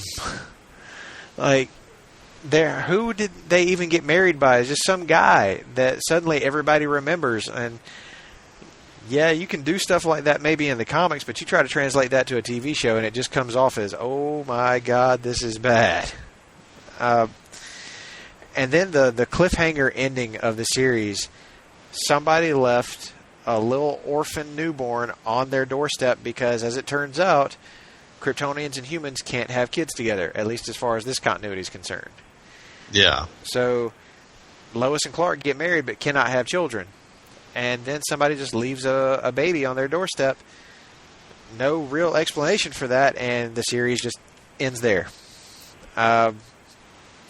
So yeah, I can sort of get on board with this being being a worthy piece for the bottom 5 TV, comic book live action shows of all time. Well, let me go back to what I initially said. I said the news part of the show, the which wasn't a very big highlight part of the show, but I mean they did show it quite a bit. But like you were talking about, I think the actor who played Perry White, and the casting in that area, I think was well done. But they didn't do them a lot of favors in the writing department. No, they didn't. But I mean, it was a case of a talented cast elevating a pretty bad show. Yeah. And when you look back at it now, it is borderline unwatchable at times. It's so hard to get through an episode. Especially once the first season, that's not so bad. But once you get to like the end of season 2, all of season 3 and 4, it's, oh boy, it's hard to justify that show's existence. And no wonder the ratings tanked, because the people responded. They were like, "Yep, this sucks," and it experienced one of the worst drop-offs, I think, in all of television. Well, I mean, it had its moments, but it just didn't have enough of them. And like you said, those last 2 seasons were the death cry for it. Yeah, their moments are not enough to save that show, and I don't think a 5th season would have saved it. I think it just would have gotten worse. But that brings us to our next entry on this list. A show that I actually enjoyed in my childhood, but in a recent reviewing of it, it is totally unwatchable. That is The Amazing Spider-Man from 1977. Which I watched when it first aired. Kelley, as you can tell, is old. Yes, old. A child of the 70s, where all of the good stuff came out. Where we had a real good Saturday morning cartoon series where it was just awesome to be a kid. But yeah, Amazing Spider-Man, I watched it when it first debuted. Take it away, Russell. I watched it in syndication later, and it, as I said, as a kid, I really enjoyed it. And surprisingly, shockingly enough, I go back, I watch it again, and it's one of the worst possible things I've ever seen. People complain about Spider-Man movies now. You guys have no idea how good you have it. Go watch this shit, and you will see something that you will wonder how this ever got 2 seasons. Because, yeah, it did. Not only 2 seasons, but it had a couple of made-for-TV movies. 11 episodes between 2 seasons plus 3 movies. And the thing is, I know that sounds like 11 episodes between two. How can you call that 2 seasons? Well, the thing is, it was at the time it was actually a really expensive show to produce, and it just to call this show juvenile is to actually do it a favor, because the acting is atrocious. The casting was just bad, like top to bottom. I can't tell you how terrible the guy that plays J. Jonah Jameson is. He is. It's not even laughably bad. It's just, holy shit, this guy is just a sniveling little weasel. He has none of the gumption and like just, I guess that sneer that J. Jonah Jameson has. Like, you look at the J.K. Simmons performance, and it feels like it's ripped straight off the comic book page. This dude was not it. I don't know that he could have been it. And a little-known guy named Nicholas Hammond played Peter Parker. The most convincing thing he ever did was all those scenes walking down the street in a pair of bell-bottoms. And yeah, he was wearing the biggest fucking pair of bell-bottoms you've ever seen. That was a thing. That was totally... Yeah, it was all over this show. But that wasn't even the worst part of it. I mean, they wanted to make a Spider-Man show, and they wanted to show Spider-Man's powers. But the problem is, you can't really do that in a 1970s TV show, on a 1970s TV show budget. Nope. Budget. He's swinging from building to building, definitely held up by a crane, and you can definitely tell. When his spider sense goes off, the screen basically freezes, and they just like flash between 2 screens of his eyes being different colors. I shit you not. It's just a switch between 2 what looks like Polaroids of this, and an annoying as fuck sound effect.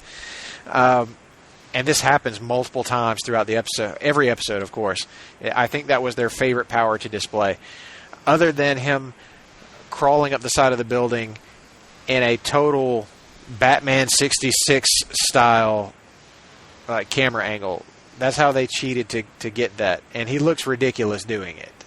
I mean, he looks like he's like trying to ape crawl up the wall. And just so bad. And the web shooters. Those huge things that were on his wrist.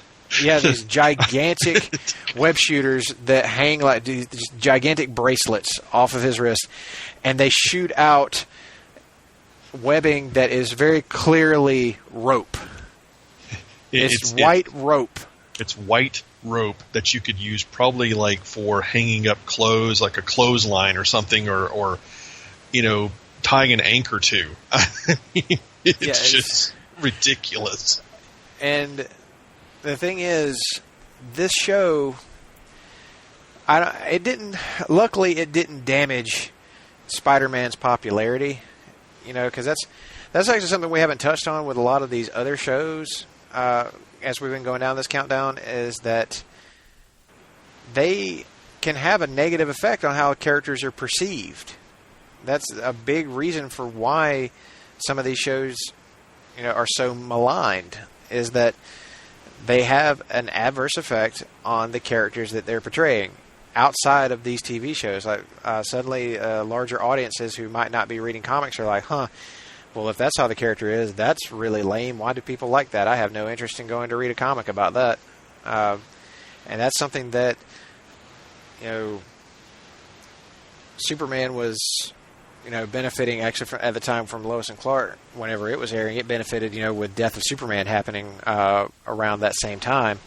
So that was a big deal. And then the whole Lois and Clark marriage, which actually came about because of the TV show. And man, I remember reading about some fans who are not happy about that.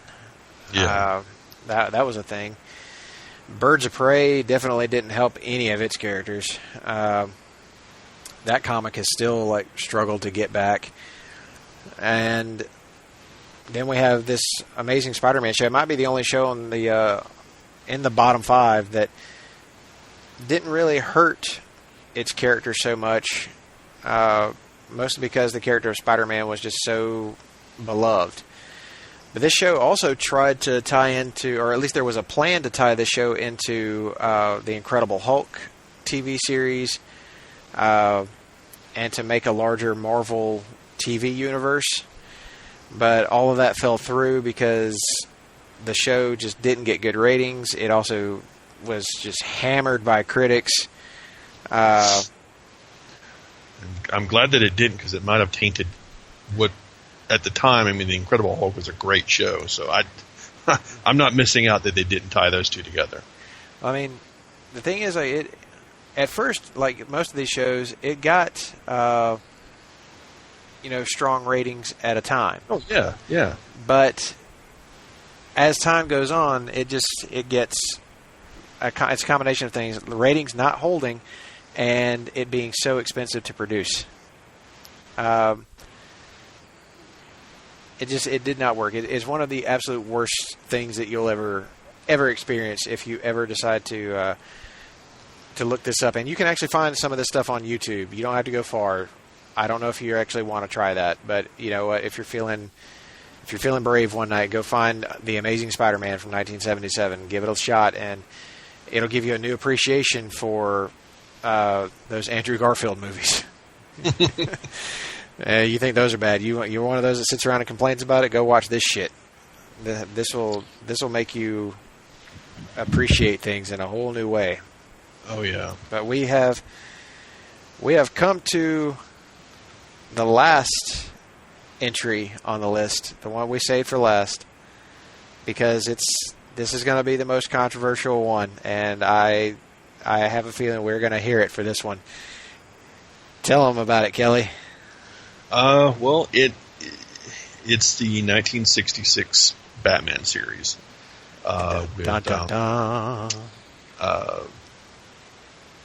God, my mind just went completely. It's Adam West and Adam West, Ward, who just had a birthday. Just turned 88 years old, and a big happy birthday to the live action Batman that everybody remembers.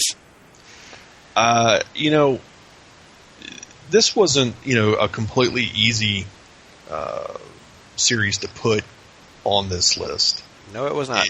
It was kind of like, we're sitting there kicking it around, and it's like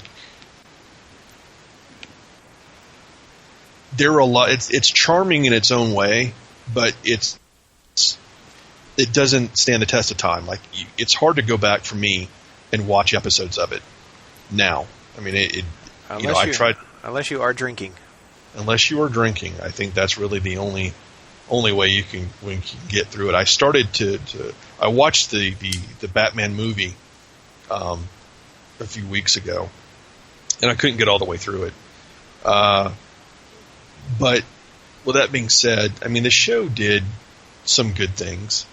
Yes, but it did help the comic to an extent. At some point, Yeah, it propped up DC Comics for a little while because they were struggling at the time. And this show gained a lot of popularity initially, but like all the shows in this list, and this is something that people usually gloss over, is that by the third and final season of the show, its ratings were tanking. Yeah, people had stopped watching this, and that was a big problem there, and it was being dropped from its initial network, but NBC had actually agreed to pick it up. But as soon as they heard they were being canceled from their initial run, somebody destroyed all the sets, and it was too expensive to put them back up. So the fourth season never happened. There was also a pilot for a Batgirl series they were trying to spin out. Yep. You can go on YouTube and I think find some clips of this Batgirl pilot that they were working on, because they introduced her either in season 2 or season 3. Because she had just made her debut in Detective Comics back in '66. But we do have some good reasons for putting this show on the bottom 5. The ones that we've listed so far, that it really does not hold up. It's overly campy and cheesy, and it did actually have some long-term damaging effects. Because while it did save the comic at the time, it also left a scar on comics. Because there are still people to this day that think comics are like that show, because that's the only real experience they have with it. And they think that it's all the super over-the-top cheese, biff, bam, pow, wholly recycled plot Batman type storytelling. That's what they think. And that's still what a lot of people think of whenever they think of Batman. But the damage goes further. If you look at what came after this, years later, we waited for a Batman movie, and we got the Burton film in 1989, and then his follow-up Batman Returns. These were if you look at them now, they do have some cheeseball moments in them, but they're very dark movies. It really brought the Batman mythos back to the Dark Knight detective way of thinking, the way of people looking at that character. And not to mention that in the 70s, you also had Denny O'Neil writing Batman and bringing him back to a darker, more noir detective-style character again. So that had helped to put the character back on some good footing. But then along comes Joel Schumacher, whose only experience with Batman, apparently, was the 1966 Batman show. And he proceeds to make 2 Batman movies that look and feel very much like that show. And in doing so, he reopens that wound. And it was opened so wide and so bad that when Batman and Robin came out in 1977 and was not good, we did not get another Batman movie until 2005. Warner Brothers backed away from Batman. Do you realize what it would take to get Warner Brothers to back away from that cash cow? That is the legacy of Batman 66. That is what it did. Now, sure, it's fun today to look back and have some nostalgic fun, remember the series, fondly, because it's not capable of doing that damage anymore. It's not capable of redoing that damage unless somebody decides to make another movie like that isn't also animated. But if somebody were to make that today, I'm sure there are fans right now screaming at whatever device they're listening to this podcast on, saying, you are a fucking moron and completely wrong, because I would go and pay top dollar for that at the theater. You might, but the larger whole movie-going audience would not. They would look at that and say, looks like Batman and Robin all over again. Bye. I remember I went to go see... Well, I've seen all the Batman films in the theater. Sure. I remember seeing Batman and Robin with my friend Danny. We were the first 50 people in line, so they had this promotion at the local theater here where first 50 people get in free. So we got there early and we got in. And I remember sitting, watching the film, getting up to the point where Alicia Silverstone, who's playing Batgirl, not Barbara Gordon, she is playing a relative of Alfred. Alfred's niece. Alfred's niece. I lost my shit. I had what some people would call a comic-induced nerd, completely nerd breakdown. I couldn't be consoled. I was pissed the fuck off. I was like, how can you take something as simple? I mean, they've already brought Gordon into the movie franchise. Why did you have to, I was taken out of the film. I was completely taken out of the movie by that point. This movie was shit to me. It could die in a fire. I couldn't give any fucks about it anymore. I was done.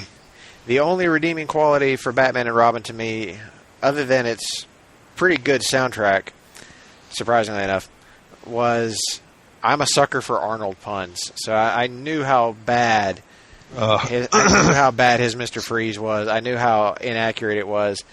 But it was the only thing keeping me from just breaking down completely while watching it, because Uma Thurman was certainly doing her damnedest to make this movie as terrible as it possibly could be. Other than, George Clooney going through the motions and just looking... phoning it in. He had the most defeated look on his face throughout that whole movie. It was like, man, Batman wins in the end, but did he really? I mean, that last scene... it's so cheesy, and it was like, man, Clooney knows how bad this is. You can just see it. It's all over his face, like, oh, God, what am I doing here? Yeah. Why am I doing this? I think maybe he may have been the only one. Maybe Arnold did. I don't know, but definitely Clooney had he knew. I said, this film's garbage. He was like, thank God I've already cashed the check. Yeah, he was like, somebody please take me back to the ER. Yeah, because this is not going to work. This is not launching my movie career. You can't blame Clooney for how bad that movie was. No. I mean, it's not his fault. It's all Schumacher. Yeah, it was on Schumacher. It was on Warner Brothers as well, telling him to rush a movie out so that they could sell more toys, because that was totally their focus for that film. Yep. But like I said, you can link every bit of this back to Batman 66, because that same mentality carried over.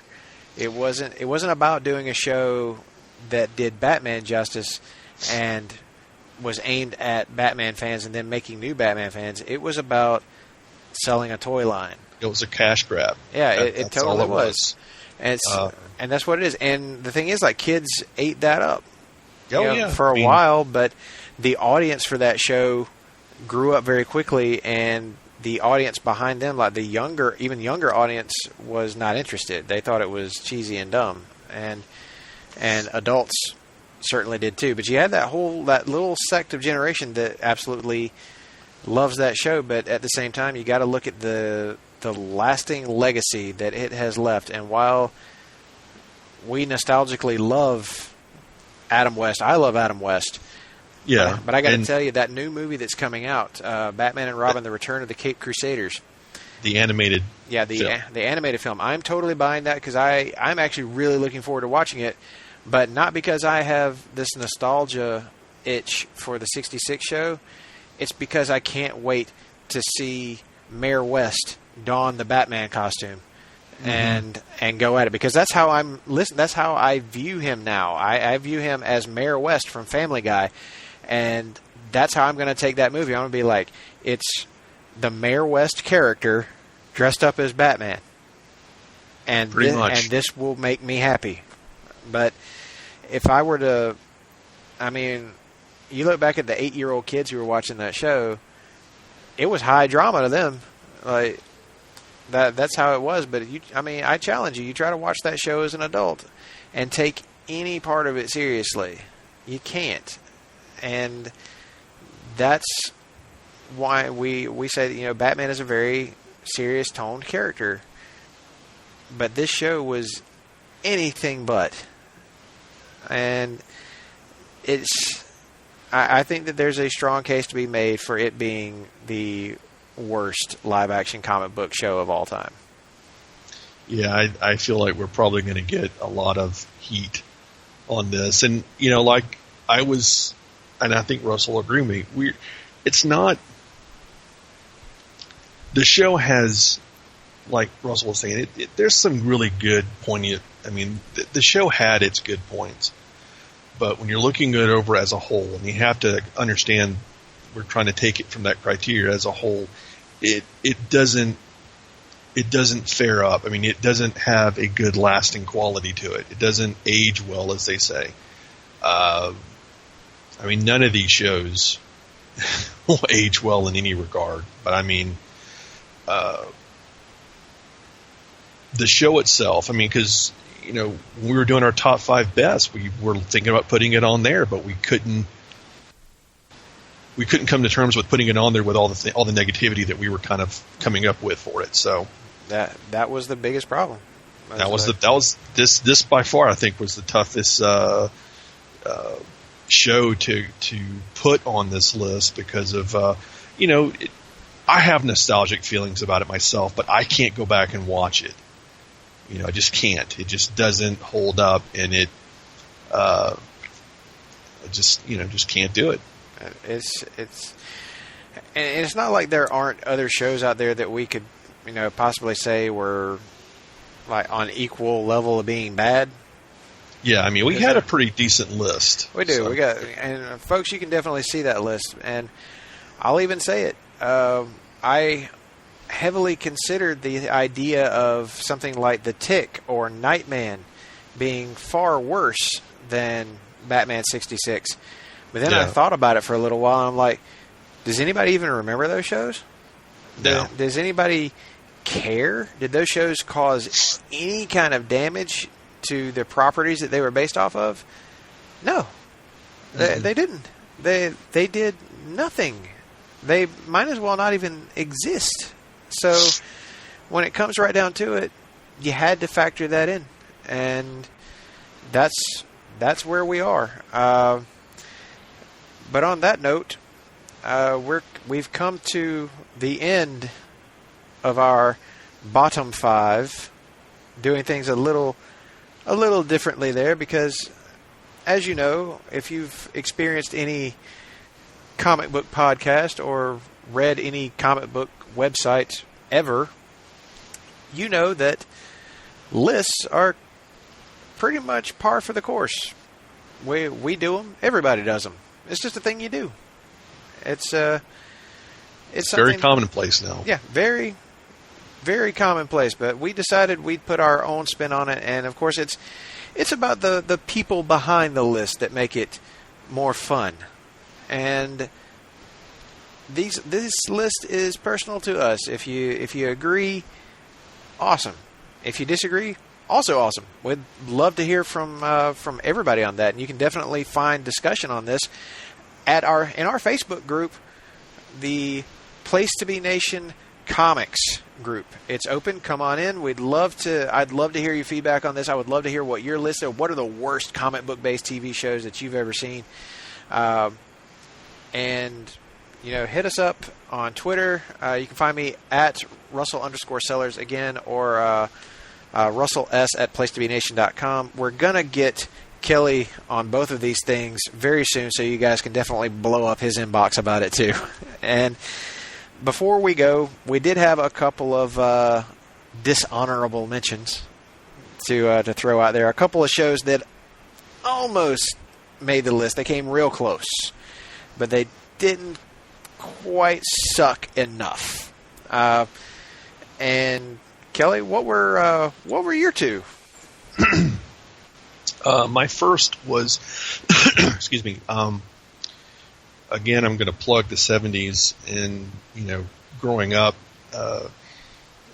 there were a couple live action shows that would come on Saturday mornings, and one of them was the Shazam / ISIS hour, basically.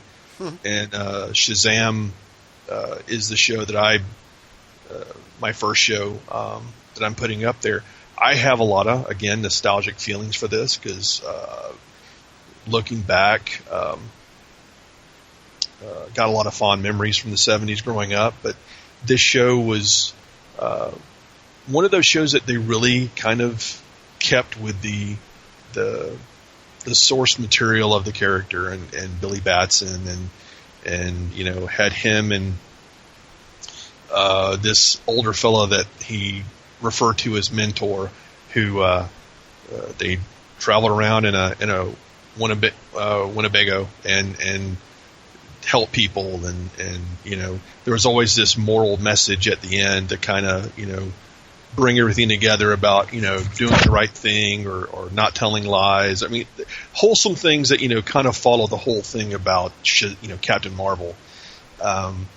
Because he's like the big red cheese. He's more of a Boy Scout than Superman is. But the show just, to me, the reason I didn't have it on the list was I didn't feel like, for one thing, I don't think enough people have even seen it. I don't know what our listener base is like age-wise, but maybe if there's anybody that's in their late 40s like myself and watch cartoons and stuff like that on Saturday morning, they would know. But most folks don't. So it's like one of those, you say it's kind of not relevant enough to be put on the list. And it also wasn't really. It wasn't detrimental to the comic character not at all. Not at all.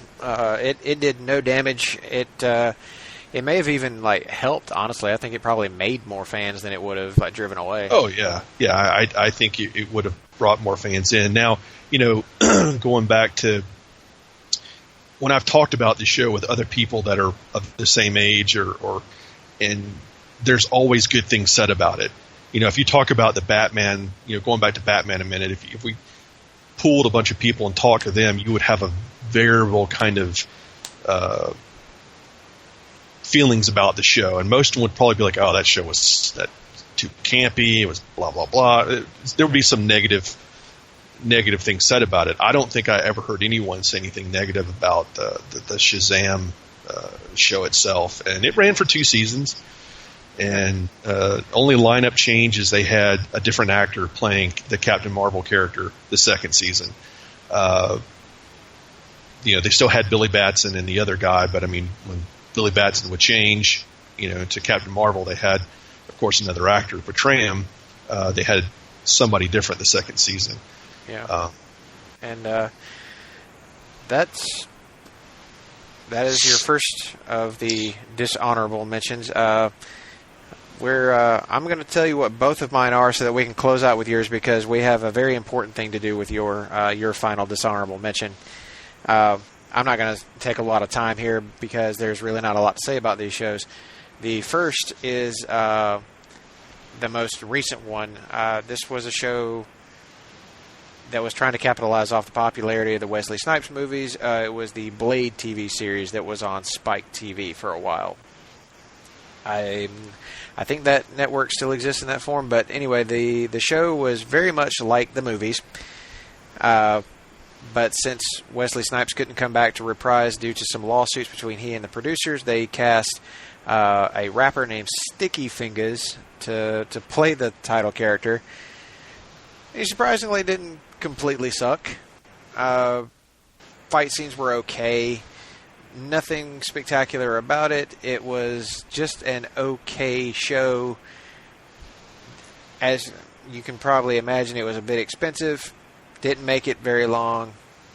And that's kind of unfortunate because Blade seems like a character that could have done well maybe in a different setting and with some more TLC given to him. And my last one is a show that I loved as a kid from the 1980s. Much like how Kelley loved Shazam, I loved Superboy. That was my show back in growing up in the mid-late 80s. It is not a show that ages well. It has far, far too much cheese and just out-and-out weirdness, but I do have to give them credit for at least trying to bring some of Superman's main villains to the screen, on the small screen, and doing a half-decent job of it. Had a great opening title theme, too. It was something that I really enjoyed, but it, like many shows, does not age well. Some just over-the-top, cheesy, campy plots don't work. But at least the version of Lana Lang they used in that show was likable compared to the version that we got in Smallville. But moving on to Kelley, your final dishonorable mention. We're ready to hashtag it. It is Gotham. Hashtag Gotham sucks. I mean, there are some good qualities to Gotham, but like I did with Agents of S.H.I.E.L.D., I sat through the first season and was, give or take, the only really good moments in that show to me, and the only thing that really is the strong point of that show is Alfred and Bruce. When they're on the screen, when they're dialoguing between each other, it's pretty much magic. I mean, they really did good when it came to casting. I think it's Sean Pertwee who plays Alfred, who was the son of John Pertwee, or he was the third Doctor from Doctor Who, for a little Doctor Who trivia thrown out there. I did not know that. Yes, and I don't know the actor's name who plays young Bruce, but I mean, that to me is really, if the show was just based around those two characters and not so much don't get me wrong, I know that they've got to have Gordon and Bullock and all of that. It's hit or miss with Gordon with me. I kind of like him sometimes, and then there's other times I'm like, just he gets down in his Batman voice for no reason. Yeah, the show... Don't ever come back to Gotham. Yeah, the show really does have some good stuff, and then it's got some really bad stuff. Fish Mooney. That's all I'm going to say. I'm not saying anything else. You don't have to. I don't have to. Lead singer of Good Charlotte playing Penguin. He's not really, but he might as well be because they had the same haircut, you see. Well, I mean, I could deal with the Penguin. I mean, I don't have that big a problem with him, but Fish Mooney is just... Oh, she's insufferable. She's just bad. And it's like, who wrote this? Who's writing this part? This is just pure garbage. That's the other thing too. Is some episodes the scripts are done really well, and it's like, that was a good. And then the next episode, you're like, what the hell? Really? It's just like, it's one of those shows that's like so frustrating because every time it's not consistent. It's not. It's so inconsistent. And I've been right where you are. There have been episodes that I would watch, and I'm still struggling to get through the first season.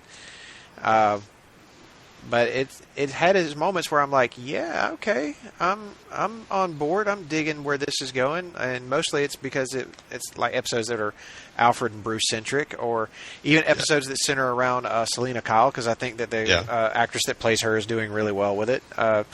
But whoever's writing her part could sure stop hitting us over the head with the fact that she's going to be Catwoman later. We get it. We got it. Got it on the first episode.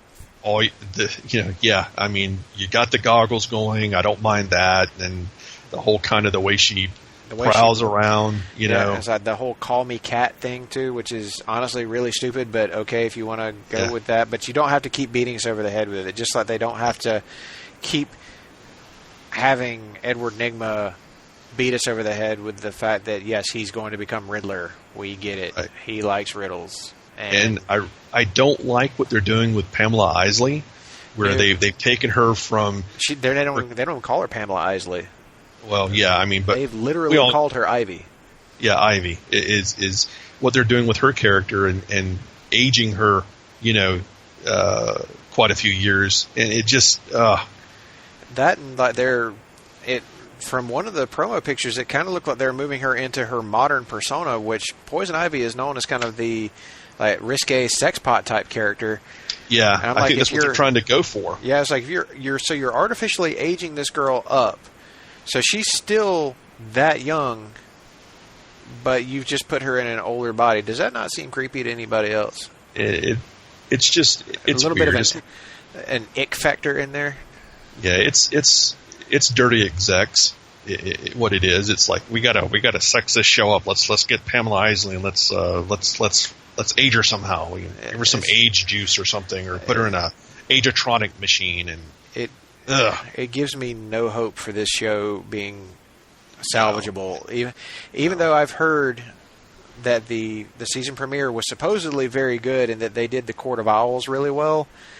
I gotta tell you, I hate the mask that they're using for the Court of Owls because it looks almost just like Dr. Hurt from the god-awful Black Glove story by Grant Morrison. And I gotta tell you, that just... Couldn't they just buy the mask from... I mean, DC sells those masks. I mean, they look good. They do.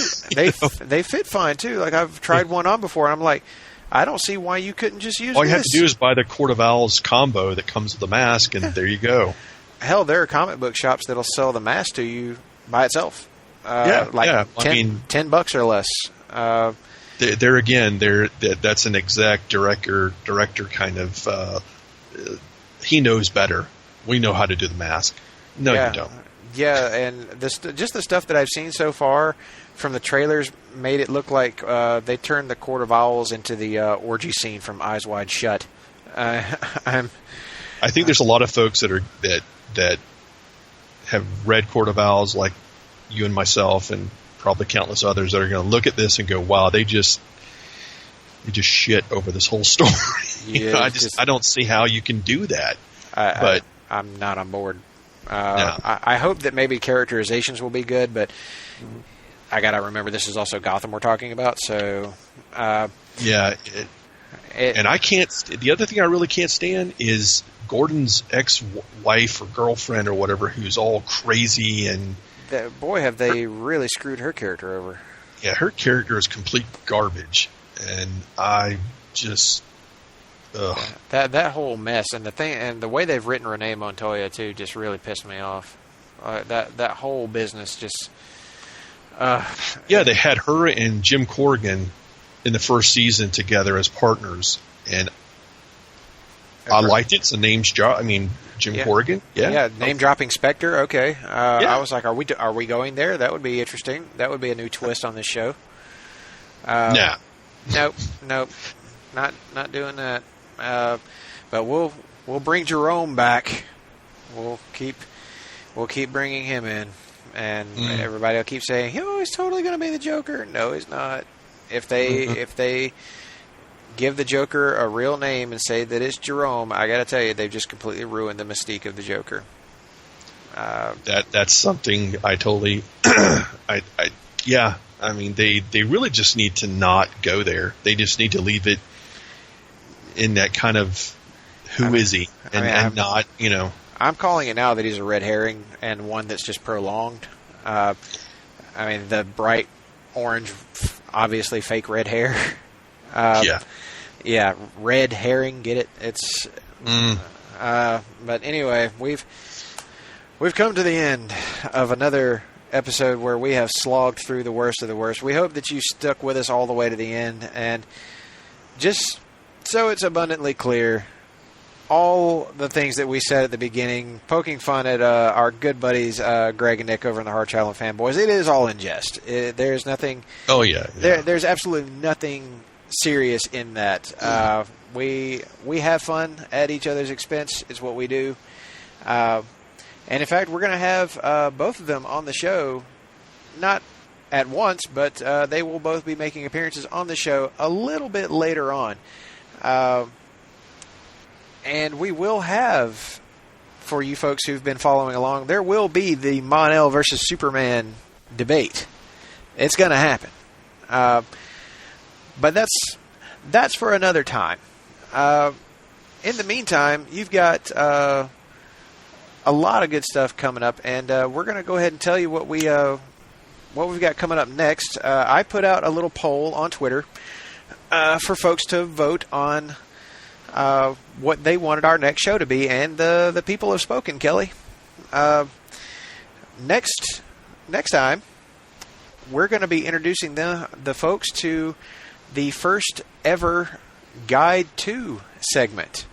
It's going to be the Seller's Point's Guide to Batman. That's right. So that's a good one. It's a good place to start. It is. If you're one of those fans who has never read a Batman comic before, this show is totally for you. If you're somebody who's been reading Batman for years, guess what? This show is still totally for you, because we're going to talk about the best place to start with Batman comics, we're going to tell you about some of our absolute favorite Batman stories from over the years. Some stuff for the more experienced readers. And we're going to tell you about some of our favorite things, Batman in other media. It's going to be a complete user guide to Batman. Where you can start and where you can wind up. It's going to be nothing but the best of. It's a celebration of the character to kick off October. And then, coming up near the end of October, we're going to get into the Halloween spirit as we are going to debut the very first episode of The Mist and the Maligned. This is something that Kelley and I have been looking forward to for a while. Kelley, tell them what first book is we're going for. The first book that we're going to talk about is a book that is one of my favorites as far as not mainstream, is called Beast of Burden. And it is a story about animals who are fighting supernatural forces. And it's really good. It's I can't say enough good things about it. It's just, for one thing, it's not an ongoing series.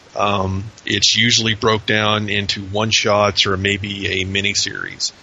I wish that it would be an ongoing, but I appreciate the fact that it kind of isn't, because every time they put something out, it's just phenomenal. It's they even teamed up with Hellboy in one of their one-shots, which I did miss out on. I didn't get that, but I heard that it was really good. It was a good read. Every issue I've read of it has been absolutely wonderful.